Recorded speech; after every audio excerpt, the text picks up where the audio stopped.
Fillies, I still think they're a stronger bunch.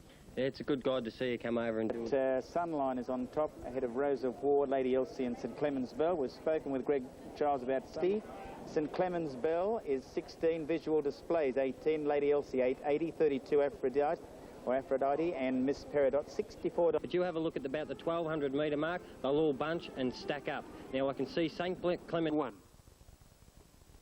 Racing in the Cuny and Sunline away brilliantly on the inside from Lady Elsie, and Rosa War was out well. Visual Display settling behind them. St Clemens Bell is booting around the outside to get the second now, and Sunline at the 1400 led St Clemens Bell 3/4. Rosa War with cover third outside Lady Elsie, 9 lengths from the leader at the 700 metres, and Sunline has had a beautiful run, leads by half a length St Clemens Bell, a length and a half Rosa War on the outside of Lady Elsie when they corner, and then Visual Displays Aphrodite, and Lady Peridot is last of all when they swing. Sunline first around the home turn, about a neck St Clemens Bell. Charles hasn't called on the favourite yet. Now Oliver's peeled to the outside on Rosa War as they came to the 300 metres, and Sunline a length and a half in front. Charles looking a bit confident here. He now asks the big mare to go, and she leads by 2 lengths to Rosa War, and then St Clemens Bell, Lady Elsie, but it's Sunline in front with 100 metres to go. 2 lengths to Rosa War, trying hard, but Sunline is finding enough, and the champion filly back to her best form. Sunline beat Rosa War. 3 lengths away third, either Lady Elsie or St Clemens Bell. Not much between them. A long break Visual Displays from Miss Peridot and Aphrodite. Childs. And yet, although it didn't appear that they were going fast mid-race, she's run 1:34.5. So she must have sprinted home terrifically in the last half mile of the race. Second and is a deceptively good filly that she can run along when she looks to be doing it on the bit, and they're only a half second outside of the record here, which was set by Vo Rogue and Jolly Old Mac. At 1:34.5, it's been an outstanding win. In New Zealand, there are a lot of people who still wanted to tip your Rose of War today, but Sunline has bounced back to her absolute wonderful best. 10 starts, 9 wins and a second, when she was obviously a little bit soft last time out. She'd probably give any more. She does her best. Yep. Now, where do we go from here? Exciting times, of course. She's back to her brilliant best. Yeah, I think after today we'll probably stay for the Mini Valley Oaks by the look of it. Right. You know, it's a $1 million race after all, so I'd imagine we'd stay. Well, the only horse to beat at this stage looks as though Rose of War. Hard now to envisage Rose of War beating Sunline unless Sunline fails to stay in the Oaks at Moonee Valley. This was an example of 2 perfect rides. That's Childs on the leader, Sunline. That's Oliver making his move at the right time. It also was an example of the better fillies winning. They're going to an example of the better fillies winning. They're going to clash again in the $1 million Moonee Valley Oaks. It'll be the same Quinella and the same Exacta. Childs again, Sunline at 6-4 on second, Rose of War 9-4, every possible hope. I'm sure Richard will agree. And Lady Elsie was third, starting at 8-1. I do agree, and I think Sunline is an outstanding filly. Her record says she is, and she will be very hard to beat at Moonee Valley, but I think she's beatable.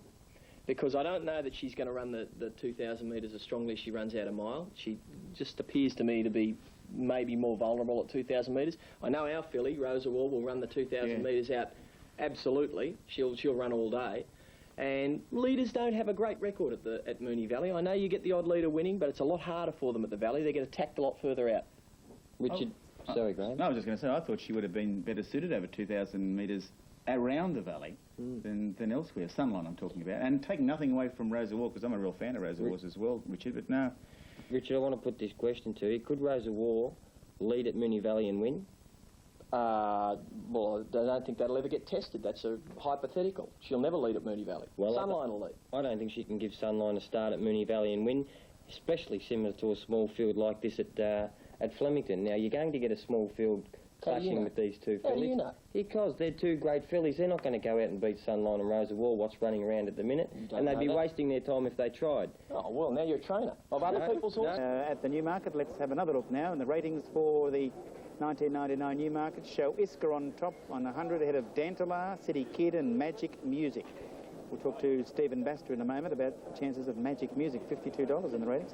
Here's the tote call, the full tote call Toledo, 11.19, Flavour Al Mansour, 21.10, Daneela, number 5, Bawalekans, what is it, son? Indonesian. Theatre 15, 16 Bomber Bill, Notoire 86, 24 Tauke, El Marada 17, 50 then to Declare at 30, 84 Darahim, City Kid $10, there's Little Lucifer and Normal Practice $33.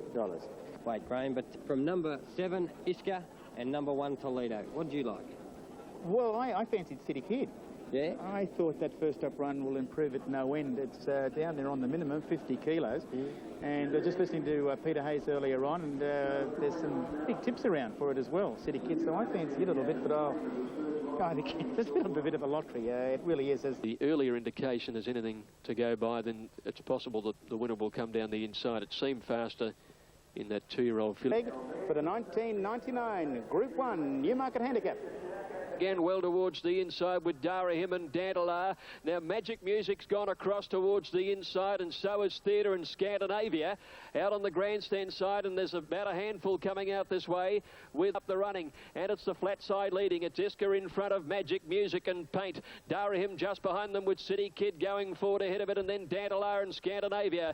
Flavour in behind them on the inside, followed by Theatre already under pressure from Bomber Bill, and they're followed then by, back behind those horses is Delavista down the outside from Normal Practice, Little Lucifer, Tauke, El Marada, one of the last with Declare, and Toledo leads on the grandstand side ahead of Bawalaksana, but at the 200 metres and the flats well in front, it's Iska the leader. Iska in front of the Newmarket from Daneela and Paint. There's 100 to go. Iska in front of Daneela, Paint, and here comes El Marada with a big run. It's Iska in front. She's tied, but she'll hold on. Iska's won at the mighty filly scores from Daneela. Normal Practice flew home, I think, grabbed third from El Marada, Delavista. In behind those to finish then was Little Lucifer, followed by Paint, Scandinavia, Declare and Tauke. The grandstand side were well behind them. Bawalaksana, Toledo and El Mansour out there. Back behind these horses were Flavour, followed by Darahim, Theatre Trust with Declare, and Toledo leads on the grandstand side ahead of Bawalaksana, but at the 200 metres and the flats well in front, it's Iska the leader. Iska in front of the Newmarket from Daneela and Paint. There's 100 to go. Iska in front of Daneela, Paint, and here comes El Marada with a big run. It's Iska in front. She's tied, but she'll hold on. Iska's won at the mighty filly scores from Daneela. Normal Practice flew home, I think, grabbed third from El Marada, Delavista. In behind those to finish then was Little Lucifer, followed by Paint, Scandinavia. City Kid, never a chance. Bawalaksana. Bomber Bill towards the end with Magic Music, Rainbow Bubbles and Notoire. Stand by, and you must dip your lid to Peter Hayes. That was a super performance. She wasn't even going to run in the race. There were stories that she'd be freshened for the Galaxy rather than contest this gruelling straight race. But he's been able to, despite the fact she missed the start, despite the fact she'd run a high temperature for a lot longer than they wanted to, he's been able to get her to the post and win the Newmarket Handicap. That's just... It is. Dad's managed to win it, I think, 4 times, and David once, and so now I've completed the trifecta. It's been a trying time with this filly over the last 2 or 3 weeks, and, you know, we put her into this race well, but just a little underdone, and she raced a bit like that today too. She raced a bit fresh and a bit keen, but she was still good enough, so it was excellent. Ran very fast time. Yeah, well, 1-7, what was it? Ran very fast time. Yeah, well, 1-7, what was it? The Gold Ace holds a record of 1-7-5. She ran 1-7-8, just outside it. That's right. I mean, that adds more merit to the fact of this afternoon. She was up in weight. It just indicates just how good she is. Yes, exactly. She's an outstanding sprinting filly, and you know, and what a wonderful, still very long. High cruising speed, which is an exceptional sprinting filly. And just Normal Practice, which ran third all the way from Goulburn. What a run it! Yeah, just tipping out El Marada for third at $8.50. So 7, 4 and 22. But Iska, what a great horse she is, and she's won the big one. Now, done a special, who was the other famed mare from the Hayes stable, Max?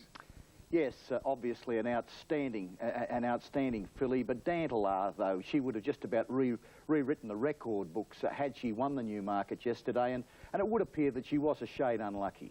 Yeah, look, Iska did the hard work. Keith, I thought there's always a hard luck story, but in the end, the best filly won. I mean, she'd had a setback, she led all the way. Not easy to do at Flemington, over 6 furlongs. Exactly, it was a 6 Newmarket success for Lindsay Park. And Iska, well, Peter Hayes said she went into the race with only 1 gallop. She was underdone. She led all the way into a headwind, and she beat them. She deserved this win. She's very... It's the grand final for sprinters. Anything after this will be a bonus. What's he doing with her? 10 minutes ago, he said it's 50-50 now whether she'll be spelled or go to Sydney for the Galaxy. Bruce, he said she is feeling the effects of a tough run. 5-1 in favourite Iska, who'd had a setback, and I believe it had one gallop in the last 10 or 11 days. 8-1 Daneela, Jimmy Cassidy said she should have won. And Normal Practice at 20-1, a rattling good third. And he won a pretty ordinary sort of a race at Warwick Farm 2 weeks ago. Wasn't he a good thing there? On exposed form, he is now. Like I've been on him. But how good is she? How good is Iska? I reckon she's pretty good. I reckon she's right up there with the best sprinting 3-year-olds we've seen for a while, and she probably... Sunline and Iska, you've had a pretty good day. Yeah, me pockets are going home pretty full tonight. The wife and the kids will be happy. I'd love to, yeah. Countess Christie. She's by Masquet. She, from barrier 1, got further back than Shane wanted. There she is, starting to rip and reef a bit and throw the head up. Not entitled to win for mine. Certainly not the way she did win. She just overpowered them in the run home. Here's Terry. On the fence from Intelligent Miss Zoe. Countess Christie is awkwardly positioned. Second last with nowhere to go. 7 off the lead. And Excitant whipped them in. Katima found the rail on the bend and straightens up over a length in front. Happy Spring on the outside chasing. Cut above back to the fence. Then came Boulevard, Miss Zoe and Countess Christie is well back at the 250, and Boss is yet to pull the whip on the leader. It's Katima in front of Cut Above, Happy Spring, Miss Zoe, and now Countess Christie and Forest Express in the centre after Katima. Countess Christie's loomed up alongside of Forest Express at the 50. Forest Express is matching Countess Christie, but she's coming home the better the favourite, and Countess Christie goes home to win from Forest Express. 4 lengths away, Miss Zoe third. 6-4 favourite, 15-1 and 14-1. I'm not saying she will win the slipper, but I am saying she could without surprising. Well, Clary Connor's got a great record in Golden Slippers, so you wouldn't put it past that. In Golden Slippers, so you wouldn't put it past that. That was a very strong win. I'm with you. I couldn't have had her at the top of the straight, and she's just powered home. To a race. Now, she got held up on probably 3 or 4 occasions in that race, didn't she? Yeah, and she handled it very well and got to the line good. That's a good pointer for a slipper. If Shane doesn't want to ride it, I tell you, all the boys should be getting on the phone and ringing Clary. She'd be a great ride in a slipper. Well, Telling me she would. Faced with plenty of options, that's for sure, because he runs on the second race at Rosehill. The ratings show 1 Passmore on 100, 4 High Rolling at 90, 3 Shogun Lodge 88, Quick Star on 85, and here is the tote call. And it shows that number 1 Passmore's at 270, Quick Star's 970. Waits right here at Flemington on ring. Shogun Lodge, it'll be interesting to see where Di posies up on him. King. They're racing, very slow to go. Pioneer Road drop back after the start, away quickly, High Rolling, he'll go straight to the front. Passmore jumps smartly, Quick Star sitting up on the outside of Robin of Sherwood. They were followed by Shogun Lodge. He's in the centre a length away, getting back in them in. It's the Breeders' Plate winner. High Rolling in front. Passmore's looming up dangerously on the outside as they turn the bend. Quick Star 3 out. Shogun Lodge 2 lengths away from Robin of Sherwood in the straight, and Passmore quickly moved up on the outside and he hit the front. Quick Star's after him. York's had a go for the whip. Not a great deal there with Passmore, and High Rolling's coming again. High Rolling the inside from Passmore, and here's Shogun Lodge. He's letting down with a great run. Shogun Lodge wanted to duck in, but he hit the lead from High Rolling and Passmore. Shogun Lodge, brilliant, goes home, wins 2 lengths on the line. High Rolling second, Passmore third. They were followed by Quick Star, Robin of Sherwood, well back with Pinnacle Road and Nostromo a long last. Shogun Lodge is the horse that he likes the most. The time is 1:10.89. Not as quick as the first division for the fillies. They went 1:10.52. The fillies were home in a much slacker 35.40. They've sprinted home quickly in this. 34.11, so he's clearly broken 34 seconds for his last 600 metres, Shogun Lodge. That 6-4 favourite Shogun Lodge, 5 High Rolling, 5-4 favourite Passmore, which over-raced. Shane was telling me after the race that he has ridden this youngster work many times. I've seen him down there teaching him to do that, to settle and get home. That's the way they've got a race to win a slipper, I believe. And I think it's taken till now, what are we, 3 weeks out from the slipper, before we've actually got a few horses that seem to be a cut above in the 2-year-old area, and that'd be Redoubt's Choice from Melbourne and Shogun Lodge in Sydney, and probably that filly that won the last race, Countess Christie, and maybe Catbird if he wins the Black Opal today. So. Sky ratings for you. It's Kidman's Cove, Shin Can See, Prowl and Quick Flick, and here is the latest tote call for that event. It's Quick Flick at $5.40, Kidman's Cove at $2.50, Malugwa 14, 16 Hockney, Mr Victory 30. Darren Beedman with a extremely veiled barb as we... And they're set for the running of this year's Group 2 Canterbury Stakes. Only a field of 7. Racing. Jumped in a good line. Hockney, Shin Can See away quickly, and Quick Flickers darting through in the centre looking for the lead. Prowl's not far away, and Kidman's Cove steadies up in about 5th. For last of all at the 600. Quick Flick in front, given a steadier now by De Montfort. Led a half on Hockney. 2 lengths away is Shin Can See. Prowl the fence, and Beasley's off. 3 wide on Kidman's. He's going up quickly. Kidman's Cove, then Mulligwa and Mr. Victory. Around the bend, Quick Flick in front, wanting to swoosh the tail at the 400. He led by a neck on Hockney. Kidman's Cove coming after them. 3 out. 2 lengths away. Prowl, no run. Die bursting for a run. He comes to the outside, and Shin Can See chiming in. Kidman's Cove's hit the lead, and he's going as well as anything. He's raced to the front. Prowl's getting out from Quick Flick and Shin Can See, but the Iron Horse, the Iron Sprinter of New South Wales Racing, Kidman's Cove, is annihilating them. He goes home and wins 2.5 lengths to Prowl and Shin Can See. Quick Flick was next from Hockney, Mr. Victory, and Mulligwa right out of form last home. He's just too good. Just too good, Kidman's Cove. Well, John Size has performed miracles with this horse. He's always been a good galloper, but if he was the first one to go, that'd put him in the race. And they sort of were sitting on their horses a little bit and travelling nicely.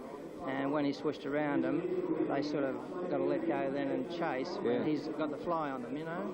Yeah. So we were lucky; it worked out nicely. Johnny just keeps winning. Has he surprised you, this old fella?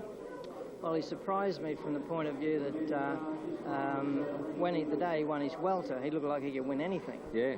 For me, with the 59.5, he just cruised in. Yeah. From that point on, he probably did what we were all hoping. Yeah. You know, but when he come to the stable, I certainly didn't expect that he'd be winning 3 Group 2s in a row. I didn't think that was on when he walked in the yard. Yeah. Hey, on the New South Wales TAB, 2.10, $1.40, Prowl 3.30, Shin Can See, no third there, the approximate... 4 on the trot, Kidman's Cove, 5 to 4 favourite, 9 to 1, 15 to 4. And the only other horse to win the Expressway, the Apollo and the Canterbury Stakes was At Sea. It's a rare feat. Paddy Webster. Yes. Do you recall any other horse in recent times that has improved so much and stayed up and won so many races like the way this horse is, Kidman's Cove? I mean, he really is sort of found another leg, so to speak. What are you grinning at? Well, not... Richard? Oh. Now, one other point about that race, Prowl ran a much improved race, I thought, yesterday. He did. He pulled and over-raced. Yeah. He's a very good individual, Prowl, I thought, as a 2-year-old. He was never quite... I think it's the guineas, is it not? It's, Arena, Lawyer, Doyle and Aramathayan. 1, 2, 6 and 4. Here's the tote call for you. Arena, $2.30, $2.50. Lawyer, El Duce, 30. Aramathea at 18, 14 Final Fantasy. Doyle, 11, 19 In Danger. Able Master, $57, number 8. And then over the page. You know, they're just average type looking horses to me. I just think the other 2 just look quality. Yep. And you can picture that in them. They've got really good heads on them. They're well muscled up. Last forward for the running of this Canterbury Guineas for 1999, a race that really has been dominated by 2 horses, Arena and Lawyer. They're having a great battle for favouritism and on the tote. Side of Arena, 2 lengths away, Lawyer. He's between runners. Able Master wide going up, and Die improves quickly. He's gone past Arena on Lawyer. He's moved around them swiftly. He's gone up to second at the 1,200 metres mark. Christopherson well back in the field with Baramathea, and last of all is Go Joy. Lawyer the leader. 1,100 metres to go in the Canterbury Guineas. He goes to the front. Die, a daring ride. Leads 2 lengths now as they cast the 1,000 astern. 700. Lawyer in front. York going up to pester him on In Danger. 2 lengths away, Final Fantasy. El Duche's had a good run. The Kiwi on the fence, and Arena starting to track into the race 3 deep. A length further away to Doyle, Christopherson, Able Master, Go Joy and Aramathaea whip them in.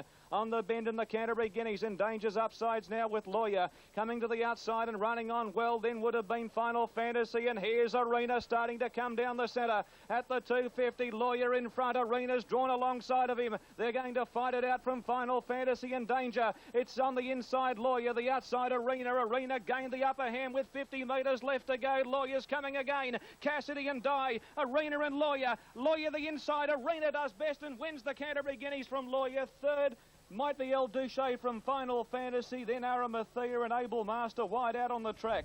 Christopherson next from further back in the field. Pulling 400 left to go, and Lawyer given full ball by Dye. He's a length in front, but here comes Arena. And down to the 250, he goes for the whip. Dye on Lawyer. Arena's got him covered on the outside, I'd say, at the 200 and faster down to the 100. Arena put his nose in front. Lawyer's kicking back, and then comes Final Fantasy. Arena and Lawyer to the line together. Arena and Nostril, I think. with Arena on the outside, getting the stride in, I feel, in the last stride to win. Still mighty won, that's the main thing. Now, there was a bit of a jumble up in the field that you think resulted in Shane Dye taking off on Lawyer. What happened there? I got no doubt. We're in a lovely spot.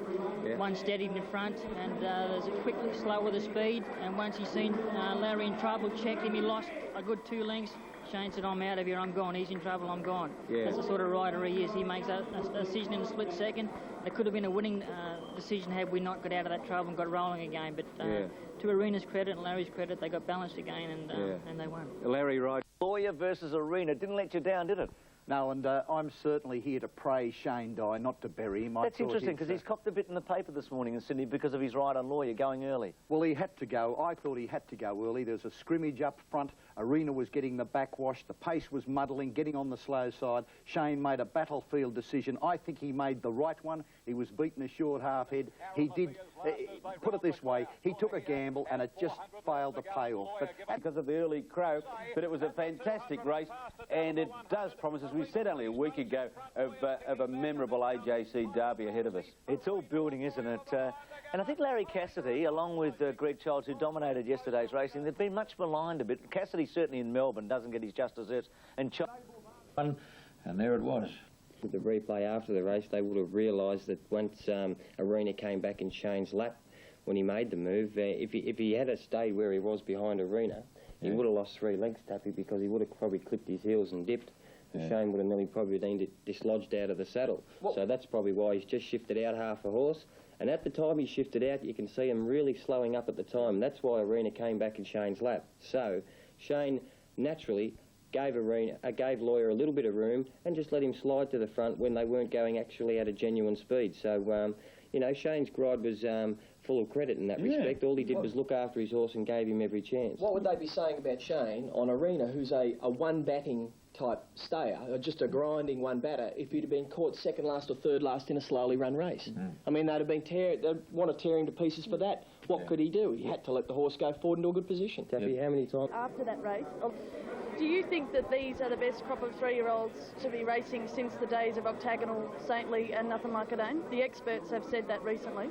Yeah, I definitely think since then, but I think they were exceptional horses. You know, I know Octagonal was an exceptional horse, and so was Saintly. They were great horses. And these are very good, and I think they're the best since then. And it is. Catbird, and then, of course, went on to run second in the Golden Slipper. He looks good. The report is Catbird. The punters are taking those short odds. Now, another look at this market for the ADT Security Black Opal Stakes. A Quiver at $21, Blazing Jester, $1.30 Catbird, 23 Chosen Valor, 62. Catbird is still back.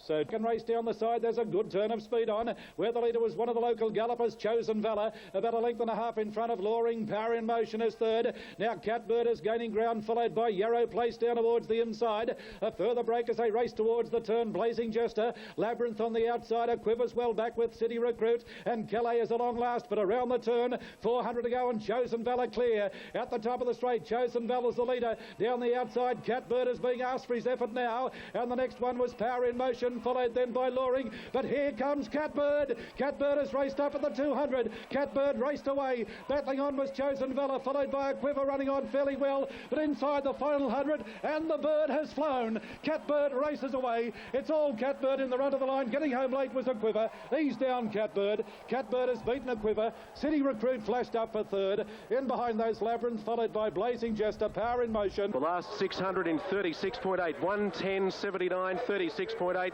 Unbelievable, the acceleration there. We're just waiting for Frank Cleary to come out of the room. He watched it. Bird, 270 a Quiver, 210 City Recruit, $8. Will be the case that Triple Crown Trophy is presented for the first time today.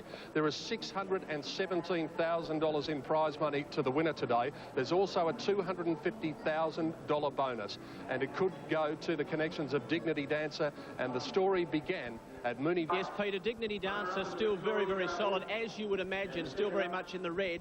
An interesting story, though, Greenstone Charm, you did mention him just then. There has been a little bit of specking for Greenstone Charm. Yet with no luck and hard racing, he still looked excellent in the yard. Sky Heights is only about 85 to 90% fit. The horse that did take my eye was number 4, Lease, from the Hawks camp. No luck in Sydney's last start. They're filling the gates here for the Cadbury Guineas. As I said, the first of our $1 million features. The second coming carried to victory in the Victoria Derby here. Over the inside, they're off and running, and he is one of the best away. Dignity Dancer down on the inside, looking for some lead, and on the outside of him is Mosman with Greenstone Charm from Sky Heights. Delirious back away, and about 2 or 3 lengths last of all is Lease. Dignity Dancer's in front, but Mosman's moving up on these outside, not much between them.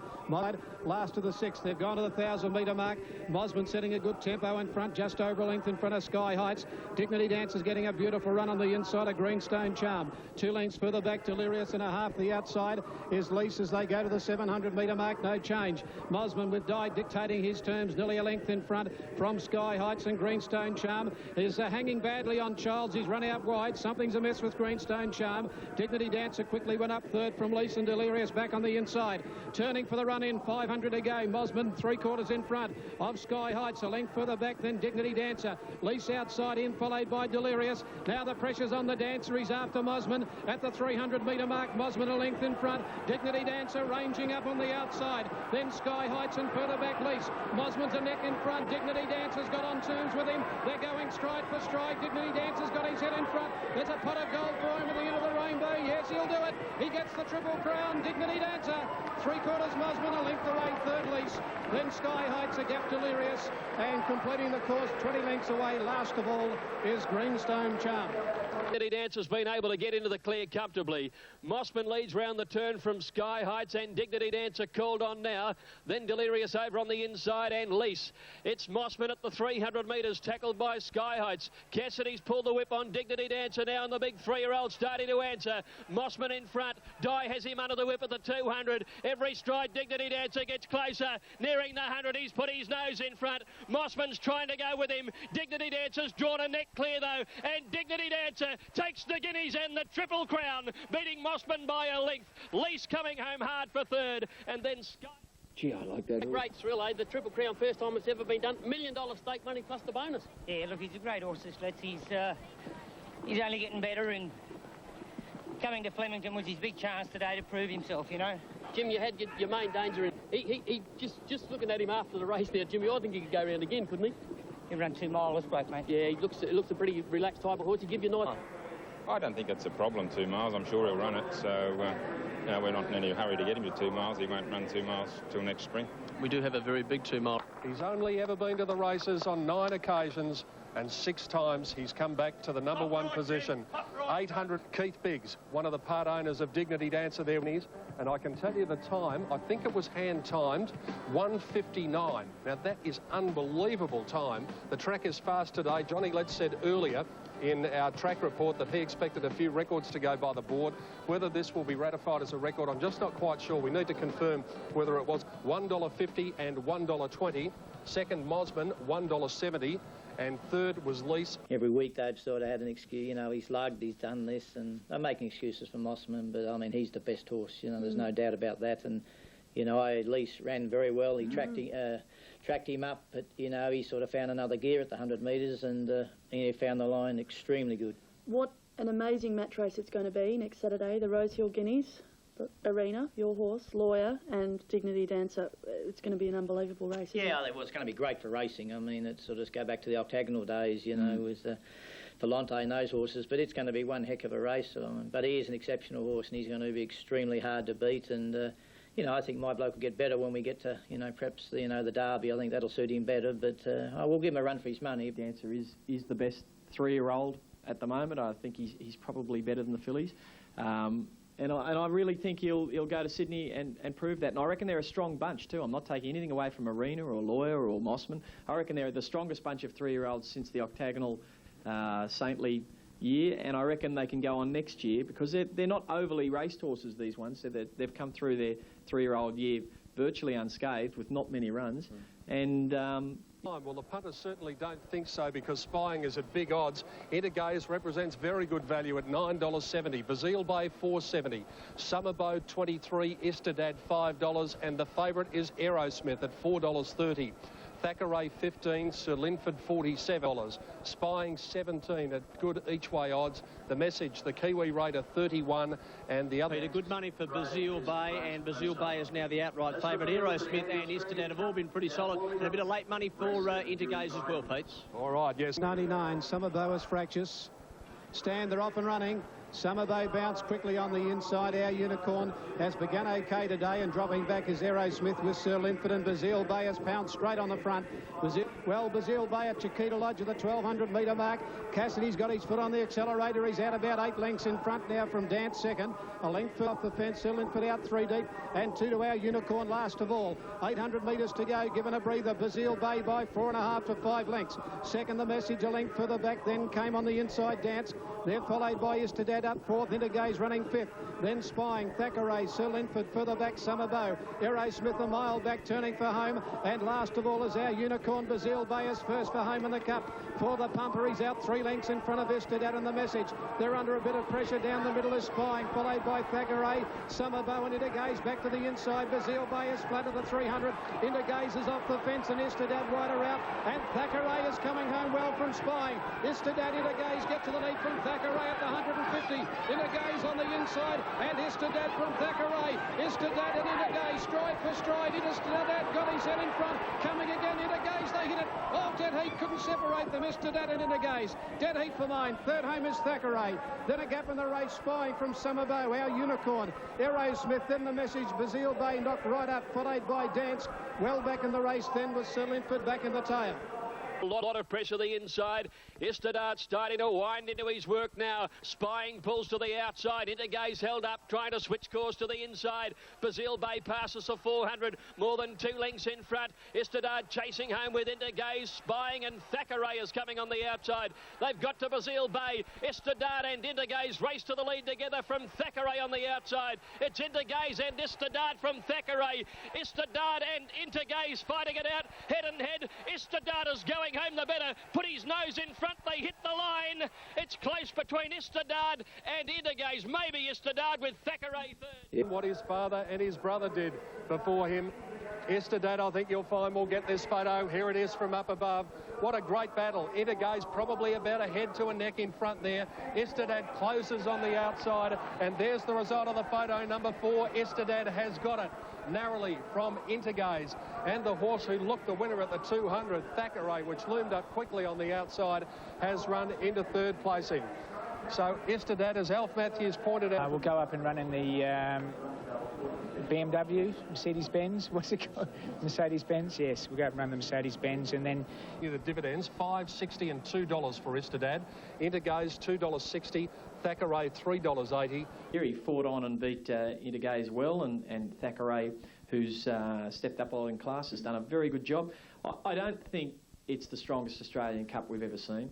I think we've seen a lot stronger ones, and I personally would like to see the best 3-year-olds run in the Australian Cup, but of course they can't do it because they run legs of the 3-year-old Triple Crown virtually on the same weekend. So we're not seeing the 3-year-olds run against the old horses, and I'd love to see a Triple Crown where the champion 3-year-old, to get a huge Triple Crown bonus, had to beat the older horses in the Australian Cup. What do you think, Hawksy? Yeah, I think when they work together, Richard, I think that's the go. When both states work together, they, run spring and autumn and, make it so all the best horses can run in. And they said the best 3-year-olds can run in the Australian Cup, but while they're competing against each other, it'll never work properly. Yeah, I agree. Top on 100 ahead of Dangerous, Downing Street, Mr. Granada, and it's clearly the top-rated Testarossa, showing $2.50 on Super Tab, $3.20 Dangerous, Mr. Granada $8, Confederate Kid 22, Black Friars 16. The Carnival of Champions winds down in Melbourne. It's the VRC Sires Produce Stakes. Mr. Granada, if you were worried about him being up for a long time and having a long campaign, he trotted onto the track in terrific order. Lovely start. Blackfriars out fairly. Testarossa raced to the lead immediately, though. Away fast also is Dangerous over on the outside. Mr. Granada settling in behind them as Card Queen races to the lead. Fries on the rail.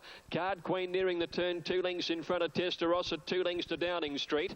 Over on the outside, Brooks Express, and they're followed by Dangerous, about 5th on the rails when they corner from Mr. Granada, Confederate Kid and Blackfriars. Card Queen came round the turn in the size, 1.5 lengths on Testarossa. Casa had a look across his shoulder as he sends the favourite to the lead now. Downing Street into the clear, and Dangerous is coming home fairly well at the 300, and Testarossa raced away. He put 2 lengths on them very quickly. Downing Street going into second placing from Dangerous at the 200 though, and it's all Testarossa. He's 4 lengths in front of Dangerous, and Downing Street battling the last bit, but Testarossa's racing away. The size is all his, and Testarossa wins it brilliantly from Dangerous. Photo third, either Downing Street or Mr. Granada. Not much between them in front of Blackfriars, Confederate Kid, and then the fillies at the back of the field, Brooks Express and Card Queen.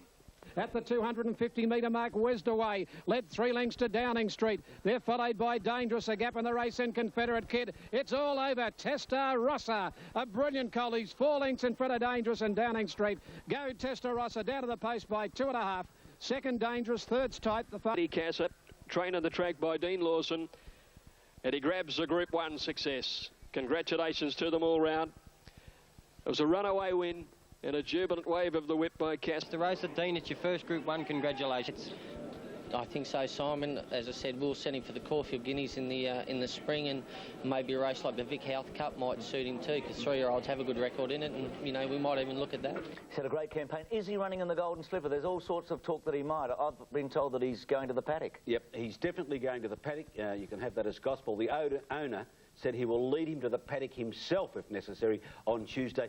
This is probably the second favourite. 5-2 Dangerous and 6-1 Downing Street. Do you agree with that? Yeah, it was a great effort by young Dean Lawson to keep the horse up as long as he has. He's been to Queensland, back again, had an injury, you know, pulled muscles before the Blue Diamond, you know, has got him up again. So, you know, excellent effort. And Eddie Casso, well, it's, you know, great to see a young bloke ride a Group 1 winner. And as I said, he made sure he was going to win. He wasn't going to let nobody get in his road. A fantastic job with that horse. He's milked every ounce out of that horse as a 2-year-old. Now, whether the horse comes back as a 3-year-old or not is you know, another question. Question to you, Richard. If he was in the Freedman Stakes... Runners are going onto the track for race... they're about to go onto the track for race 1 because the jockey's about to mount up. Let's have a look at the market on race number 1. And it's Smarts with Shane Dye is at $1.50. Movie Star $7.40. Miss Brinkley at $12. A bit of a tip here on course has as Movie Star, but Smarts still holds the call as far as... This day they're off. They've jumped in a pretty good line, although Migration slow to go with Celtic Dream. Boulevard out wide on the track, away very smartly. Miss Brinkley came out running, showing speed, also is Smarts. And on the inside, Risling Slipper Trail and Movie Star turns first, given more leather. She led by a neck on Miss Brinkley, 2 lengths away. Smarts close enough if good enough. Cool Chick back on the inside and running on well down the outside is Boulevard. At the 300 metres mark, Boulevard out wide's hit the lead. Smarts is not finding a great deal. Now she's starting to come through, and here's Let's Rock Again. Let's Rock Again on the outside is after Smarts from Boulevard. Hutt on the fence running on. Let's Rock Again in front of Smarts. Let's Rock Again in front of Smarts. Boulevard coming again, but Let's Rock Again's too good. Wins from Smarts, tight third. Boulevard, Hutt and out wide Migration. They were followed by Making Ground, then was Montana Gold in company with Celtic Dream, Movie Star. Let's Rock Again, 18.33.40. Smarts $1.20. Hutt $2.16.10. Today, John, they didn't run as slick a time as the Colts and Yeldings did yesterday. I couldn't see any of them possibly winning the Slipper, Joe. I mean, Hutt's a nice filly, but, you know, I mean, she's a long way behind, you know, my other, you know, couple of Slipper chances. So even though, as I said... Here are the Sky ratings for that event. It's majestically on top, ahead of the line, Easy Rocking and Enciano. 3 from 1, 2 and 4. Here is the tote call, a line, yours for theirs, $2, Easy Rocking. Mick Dipman's Mount, $4.10, and we'll be shortener for this, unquestionably. Right, let's take it to Terry Bailey for the Todd and Slipper Trial, race 3 at Rosehill. Goal starter picks up the button, go there racing. A line broke very quickly near the inside. Dipman going forward on Easy Rocking, and Yorkers bustling up on Majestically, so they're across the track, the three of them early. On the bend, and a line is going sweetly in the lead. A line comes around the corner, leading by a half neck on Easy Rocking. Majestically peels 3 wide. Anciano 4 deep and 2 lengths. Blue Grit starting to run on. A line in front, but moving up Majestically 3 wide. Easy Rocking the centre. Majestically's hit the lead. A line's got a kick left. He's coming back at Majestically. They'll fight it out. It's a line on the inside. Majestically's run might have ended. Has it? A line's in front, 50 out. He's drawing away in the shadows, and it's going to be a line, a great effort. He wins by a length on the line to Majestically. 2 lengths to Blue Grit. Then Major Anciano. Easy Rocking folded up, and last of all would have been Ben Magic. Rod Quinn was very, very kind to a line. 10 and $1.30, Majestically $2, and Blue Grit no third dividend. The Quinella $2.80, trifecta $58.80. Race 3. 33 to 1 Blue Grit. Slipper or no slipper? We'll see how he does, you know, John. I mean, if he gets out, it'll be great. But I've only taken him race to race, and if I wasn't happy with him, I'd put him in the paddock. But we'll just see how he does this week. He looked like he was almost going. I think without choice, I think he's still perhaps, you know, the #1 pick. You know, his win was exceptional, second start in a race, and I think, you know, a line, even the other horse Dangerous, I don't think he's out of the race by any means. So, and a lot depends on the weather. Follows. We've got Mr. Innocent, Helm, LA Suez, and Dancing Jester. 2, 3. 2 heavily backed commodities here, LA Suez and Helm. They've both been very heavily backed. Starter is on his platform. Well back, LA Suez third last, 7 off the lead. Then came No Alimony, and last of all is Zola, and she's never really been travelling. She's 3 deep and going forward. 500 metres to go and room for a slew. Crossed and found the paint, led by a length on Helm. He came off the rail. Cassidy to again set sail out after room for a slew. Wichita 3 out. Mr. Innocent deep back to the fence. Ice King from Dancing Jester, and Franklin Rivers in the gold and black cap right down the outside. Ice King trying to shoulder out. Mr. Innocent the outside chiming in. He's hit the lead at the 200. Mr. Innocent went to the front. Look at Zola. She's right out under the arches, but she's finishing well from Wichita and Franklin Rivers. Dipman had drove Mr. Innocent clear at the 75. Zola, Franklin Rivers, Wichita. No Alimony can't pick up Mr. Innocent. Mr. Innocent wins over 2 lengths on the line to Zola. Photo third. No Alimony or room for a slew, and out wide on the track, kicking on Franklin Rivers from LA Suez. They were followed making ground by Dancing Jester. Then Mick Dipman, $6.02. Dividends. And Mr. Innocent, $6.02. Zola, $3.70. No Alimony, $5. Mal Gerard was telling me $5,500 this horse at the QBBS sale in Brisbane, and I forget what he's won now. It's about $500,000 or something. Close to $500,000. Yep. I'll tell you what, I wouldn't dismiss the run of LA Suez. No, it was an enormous run. He had no luck in the straight, did he? And Zola looked to shift. The betting actually is Tie the Knot. And we hope to be talking to Guy Walter in just a few moments' time. $1.20 Tie the Knot, Dodge $11, Darazari $11, Bluebird the Word. This race too with Nahayan. Blinkers come off. She had the blinkers first time in the New Zealand Oaks and over-raced. And Larry Cassidy will not use the... Darazari well behaved. They're racing. Dodge near the inside and Darazari both came out of the gates very quickly. Boss is going to push forward. He's going to look for the front. Bluebird the Word's not far away, and the filly Nahayan's rushing up 3 wide, 2 lengths away. Enjoyment. Beasley's going forward quickly on Enjoyment. She's going to race up and take Dylan filly well in front. She led by 1 length on Enjoyment, who's racing much closer. A length away, Darazari being afforded a comfortable run on the fence as they left the 1,000 metres mark behind them. Then came Bluebird the Word, Dodge on the fence, and still Tie the Knot last. No change to the order coming up to the 850. And the front runner is Nahayan. Big, bold, striding filly led by 3/4 of a length on Enjoyment. Boss is looking to come away from the fence on Darazari. Dies coming around them quickly now. Tie the Knot 3 wide, starting to go right around the outside. They were followed by Bluebird the Word and Dodgers last of all as they near the bend at the 450. Nahayan in front, Darazari the inside, and Tie the Knot starting to come up. The red-hot favourites issuing the challenge. They were followed by Enjoyment, then Dodge and Bluebird the Word. At the 300 metres mark, Nahayan in front, not for long. Tie the Knot's loomed up on the outside and he's hit the lead. Darazari's coming through in the centre. Dies confident, his hands and heels. He's yet to go for the persuader at the 150. Now he draws the stick. Tie the Knot in front. Nahayan's coming again, and Darazari the centre. Tie the Knot in front. Darazari's lunging. Tie the Knot hangs on. Yes, I think. But boy, it's tight.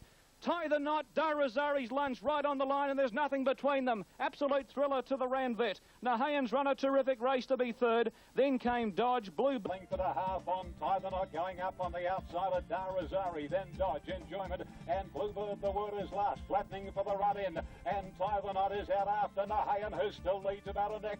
Tie the Knot is almost level with the filly, looks to be going better, and past the 200, Tie the Knot takes the lead from Nahayan, who's not giving in without a fight, and Darazari third, Tie the Knot still the leader, Darazari having a late shot, Tie the Knot hanging on, Tie the Knot I reckon.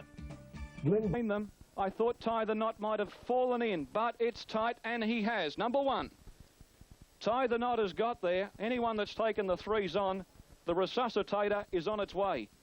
All the way, and we're always looking for that gap, looking, and, you know, we got it in the last 100, but I thought he'd won, honestly, when he went past the line. I thought he just got his head down in time, but... Little optical illusion, yeah. Yeah, but, you know, next time, he's still not quite at his peak, Darazari. I thought today he was about 90%, and fitness was patient, he rode him well, and let's wait for age racing. Well, that's right, tactics, they always play the major part. Yeah. Bruce, I believe they were into the home straight, and here's the head-on shot. I'm joined by John Tapp.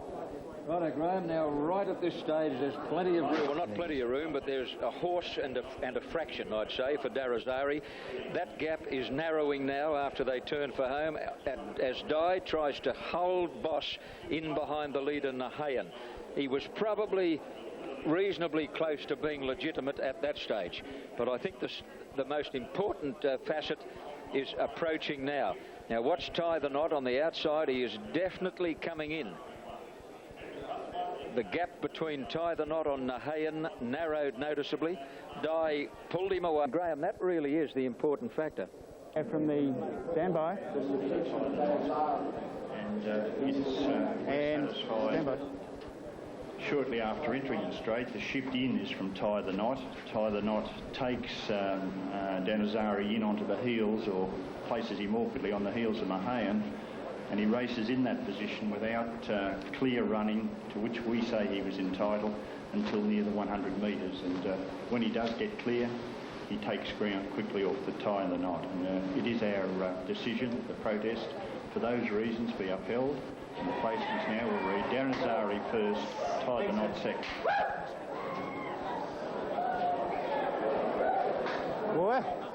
What a sensational Ranvet Stakes.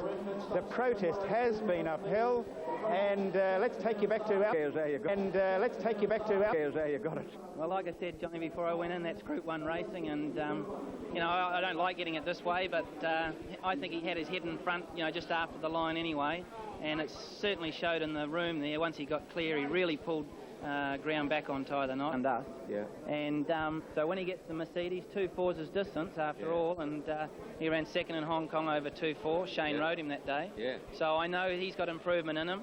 I don't know about Tie the Knot, but he's always going to be the horse to beat this carnival. Okay, well, please note the Coolmore Classic, the winner on protest, Glen Boss 832.50, Tie the Knot $1.04, and Nahayan. Group 1 protest upheld in Sydney since Dulcify and Double Century in the Derby 20 years ago. It's a long time, and a three's on pop as well. Max, you were there, present, saw everything that went on. The right decision? Yes, I believe it was the right decision, Bruce.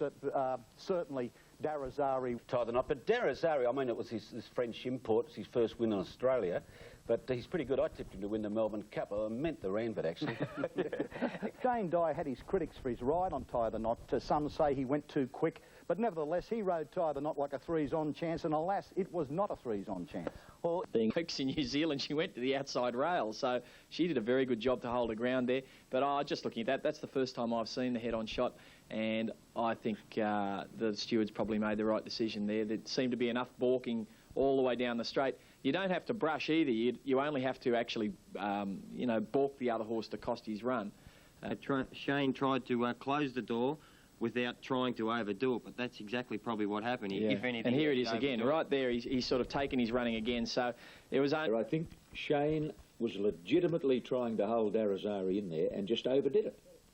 Yeah, I think when he did go, went really quick, because Tie the Knot can sprint quick. I think if he'd got outside and then just sat and held up for a while, the other horse would have had to come to the outside, and I'm sure Tie the Knot would have beat him. I have to say though, what did Sky ratings for the Coolmore Classic, Techniques and Cantiana on top, ahead of Parlier and Gift Tenery, 4 and 6 ahead of 1 and 12. The tote call shows that Parlier currently $30, Staging $16, Camino Rose is at 18, 7.30 Techniques, Bonano, and that's Confer at 7.30, Rainbow Bubbles $20, Trina 73, Gift Tenery $20, Miles Bonanova, Confer 7.40, Techniques $8, Sash $14. 100. Flickering Fire in charge, led 3/4 on Gift Henry, the South Australian mare, and My Halo Break doing it tough, 3 wide. Techniques is getting a great run on the fence and travelling well. They were followed by Polaris. She's wide around Staging, Confer the fence from Ruby, Call and Sash. Cantiana well back, nowhere to go. Rainbow Bubbles improves from Camino Rose, then Dancino, Lucy's Way, and Trina's near the tail with Bonanova. On the bend at the 450 and Flickering Fire in charge, running the race of her life. She'll turn the bend by a length on Gift Henry. My Halo Break 3 out. Techniques on the fence with plenty of room to come through from Palaya. They were followed by Confer and Camino Rose is starting to come down the centre. Flickering Fire at the 250 in front. My Halo Break trying hard. Technique squeezing up on the paint. Camino Rose starting to fly. And here's Dipman and Bonanova. Bonanova on the outside. Dipman extracting everything out of her. She's after Camino Rose. Camino Rose in front hangs on and wins the Coolmore Classic. Camino Rose first, Bonanova second, Rainbow Bubbles in a photo with Palaya, My Halo Break and Sash for third. 16 to 1. Break and Sash for third. 16 to 1 Camino Rose, 4's favourite Bonanova, thundered home that little mare, and 16 to 1 Rainbow Bubbles. Now, before we give the winner a rap, what about Rainbow Bubbles? Yeah. She ran in the Newmarket a week ago. She's had a long trip to Sydney. We're talking about a 3-year-old filly. You can see her there on screen, directly behind Bonanova, and she was one of the widest runners as they came round the home turn, and to just run on and flash home for third like that was an enormous But in effort. view of what she's been through the last 7 days, it's a hell of an effort, isn't it? Didn't she look so fit yesterday too, Rainbow Bubbles? You wouldn't have seen a tighter horse yesterday. Yeah, well, she may be maybe one of those gross fillies that, perhaps, the racing and the flow trip just might have tightened her up and, and he got the best out of her, so I'm sure Bart knows what he's doing. Yeah, and Bonanova, an excellent run. She'll go towards the Doncaster now with 49.5 kilos. She could be a good chance at the weights. Now, do you remember Camino Rose in the same race last year? She almost got away with the Coolmore last year. Shindig caught her in the last couple of strides, so it was poetic justice. Yeah, I think it was. Righto, Graham, good to talk to you. Goes up with the gold logo. Now Black Glamour goes forward. Fairly with Parak Gold. Manetti was very quick to get into just reef around Sus. Nina Haraka saving every inch of ground the inside. Further back then came Ras Brightier, and they were followed by My Eagle. Wider out on the track next was Raja Jazz, and further back then last of all is Erin Bank. As they work down to the 450 now, Nina Haraka got a dream run through on the inside. When the leader wobbled off the rail, Mr. Travolta, and Nina went through to hit the front. She got a length in front of Mr. Travolta. Down the outside now running on Dantiara. Dangerous Reef is also making good headway, and so is Raja Jazz. But look at Nina go. She's opened up in the last 150. Oh, this is not going to be a win. It's going to be a slaughter. Nina Haraka by 4.5 to 5. Raja Jazz second. Third, Ras Brightier or Erin Bank with over on the inside Dangerous Reef, Manetti, Sus. Followed then by Love's Choice, who was well back with Dantiara towards the finish, as was Finnish Gold. And what more can you say? She's put panels on them. Right. Nina Haraka. And of course, John Hawkes is very well represented. They won the last two, Norman Carlisle. Sports is at $5. All clear. And off. Any Rhythm out wide began fast. Sports a fraction slow as they settle down. Tauke back to the tail end, and Magic Music flew the boxes and landed in front of Paint. Magic Music sped off the back, leads by 2 lengths to Paint. Any Rhythm the outside is third. Walnut back on the fence. They're followed by Bomber Bill, who's going forward on the outside. Between horses is Sports, 2 lengths to Tauke and 3 lengths to Marcia. Magic Music is the leader. Coming up towards the home turn, 2 lengths to Paint. Any Rhythm. Sports through on the inside, and then Bomber Bill, and they were clear then of Tauke, spotting them a long start at the home turn. Magic Music 3/4 to Paint, who's coming out after her. 2 or 3 lengths to Sports, getting to third, and Bomber Bomber Bill starting to wind up wide out. Magic Music corners in front of Paint, Sports and Bomber Bill. Paint takes the lead in the early part of the straight, drew away by a length and a half. Here's Sports, and now Bomber Bill is starting to come home with Noirseer out wide. Paint is grabbed by Sports. They hit the line. Sports has won it from Paint, and Noirseer out wider in a photo there with Bomber Bill. Next is Tauke, and they were trailed by Any Rhythm towards the end of the field, Magic Music, and a bad last is Walnut. Bomber Bill 2, 1 and 8. John Hawkes continues his great run in this race. Clang, Flavour and Sports, the last three winners of the race. Sports to $346 on 2, 1 and 8. Now Clemens Bell, 2 from 3, 1 and 4. Sunline the favourite. Grand Archway is $3.40. 180 Sunline, Rose of War 520, St Clemens Bell 20, My Jasper 18, 63 3. The 3-year-old fillies. They're just adjusting the saddle behind the barriers. That's nothing there. Greg Childs just wants to be comfortable in the saddle when he jumps out. But I can see him giving it a Jim Cassidy. On their way now, and Sunline began brilliantly in the middle of the line. Ahead of Rose of War and Grand Archway dropping in early. Isles Away Fast is going into second early, but Sunline has no trouble in coasting to the post the first time, and under a tight rein by Greg Childs leads Bell at the 1,000 metres, and Sunline totally dictating the Oaks, leads by 2 lengths down the back. Isles is second, 2 lengths to Grand Archway. Another length and a half away, Rose of War on the inside of My Jasper. Pukahina second last, and Clemens Bell 10 from the leader. At the 800 metres now, and the champion New Zealand filly, Sunline comes down the side, 2 lengths to Isles. She hasn't had any pressure put on her yet. Now they quicken the tempo because Grand Archway and also My Jasper are starting quick runs at the school now, and Sunline's by 3/4 to Grand Archway. Can she stick on? In third placing then is My Jasper from Rose of War, but Child slipped the favourite a little leather, and Sunline is going to scoot 2 lengths in front around the home turn. Grand Archway is trying hard, but it's on heart alone at this stage. Rose of War is a well-back third, but it's all Sunline. The super filly from New Zealand's put 5 lengths on them. Childs has stolen it. Sunline's a champion, and Sunline cruises down to win the Lone Star Oaks by about 4 or 5 lengths. Grand Archway's run a mighty second. Isles has got third ahead of Rose of War. And then there's a long break to the remaining trio, St Clemens Bell, Pukahina and My Jasper. She's a star. They were too scared to get near her, and she did. Will tell you what she's done to them here. The last 800, 46.7. The last 600, 34.9. The last 423.8, and then he just let her cruise down the last 2. Just a blistering turn of speed from the half mile, and if $24.90. And the trifecta to come, there'll be a little bit of value there. Prize money beyond $1 million now. A race that keeps growing in stature. It's only Group 3. It's deserving of far better than that. And Keith, but I've saved the best for second here. You and Sunline. She was the star of the day.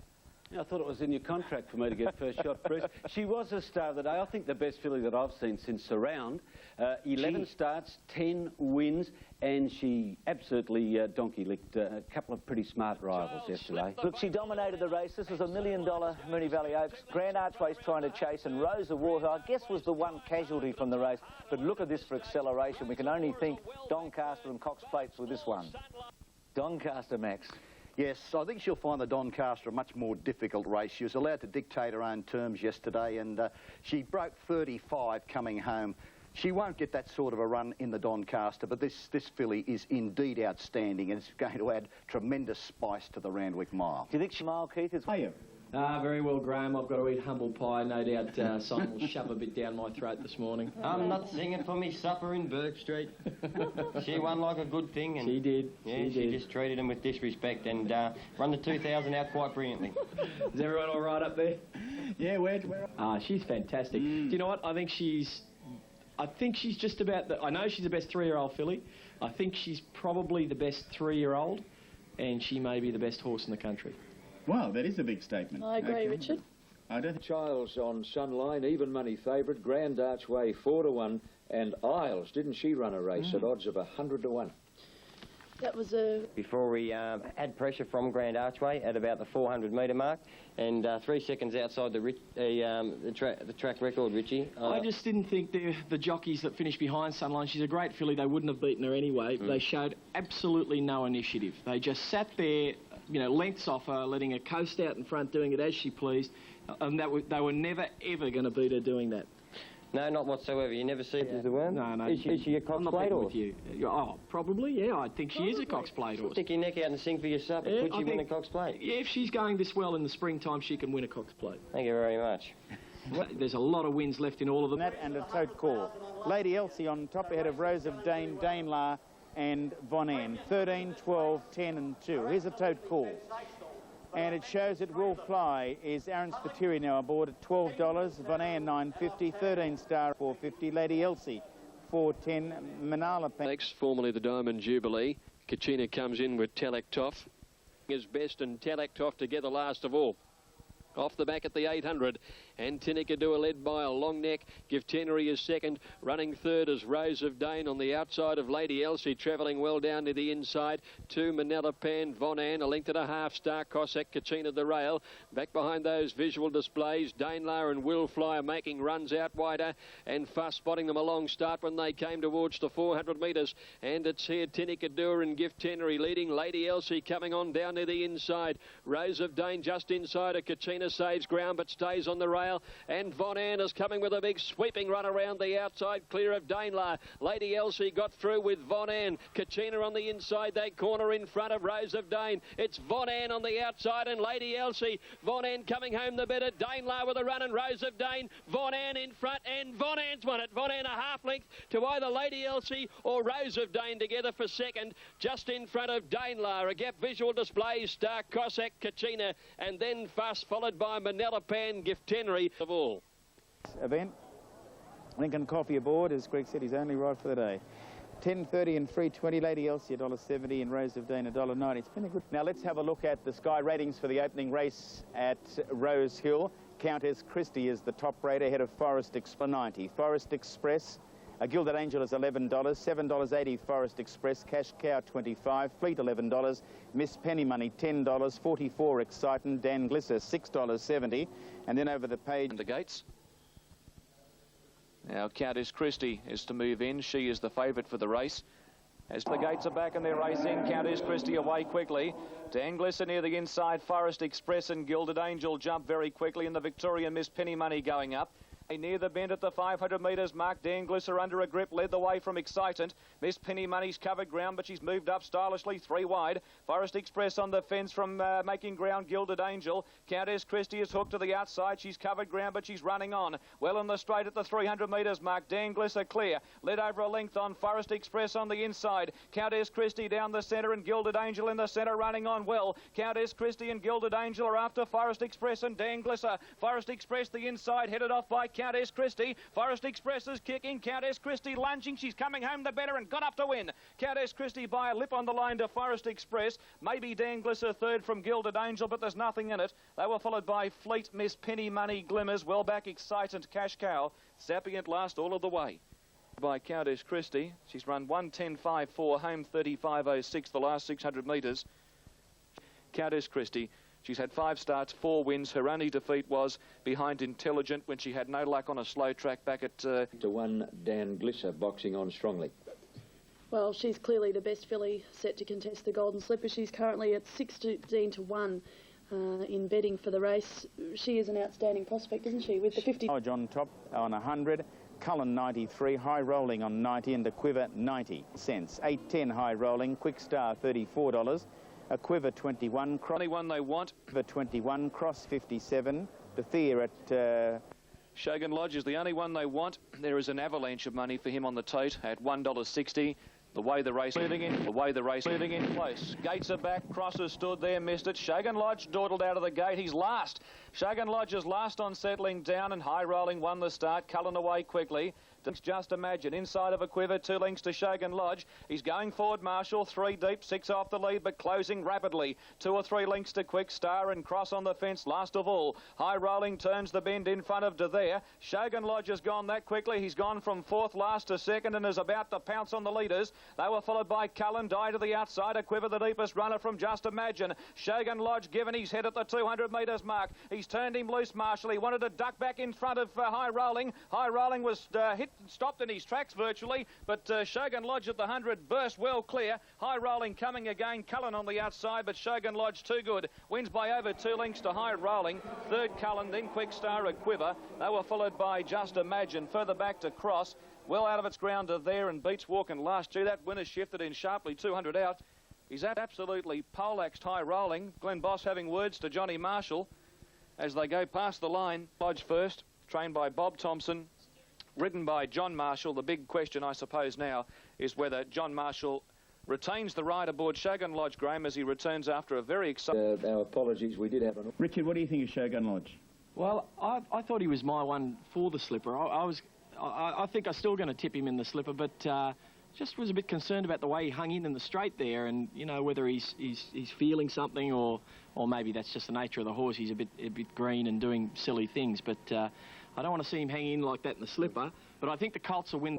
Anthems and Adam, as far as ratings concerned, 3 is a $6.60, Bozeman $42, Sea Fighter $9.80, Venticello $21.58. About the horse, but he's seen a fair bit of him because Greg rides plenty of track work for us. And you've got an old and successful association with Gregory. Yeah, I've had a lot of luck with Greg, particularly at Rosehill. Jumped in a great line. Buster Jones and Adam began quickly. Grand Centro out wide away smartly, and Fraud settles in 4th and going quickly in the centre, Fianor.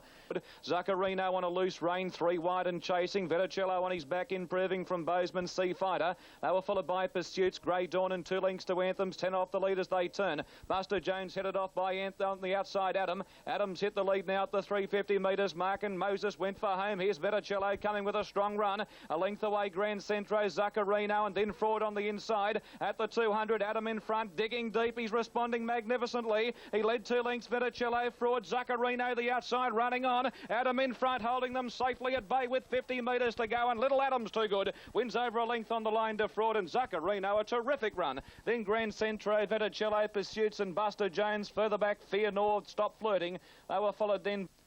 Race 4, Superfecta not 1. Anthems in that run was a very good run too, finishing 4th. Just checking. The joint top ratings here, ahead of Sky Heights and Able Master. 1 and 2 equally ahead of 4 and 5. Different story on the tote though. Dignity Dancers $1.20, Arenas at $4. Then Sky Heights 17, 40 Able Master, Ernest 43, 60 Infatuated Peppermint is at $83 with 305,000 in the win. Like being the clash of the top 3-year-olds, Dignity Dancer versus Arena, but you wouldn't think it was a clash because all of the support, all of the money is there for Dignity Dancer.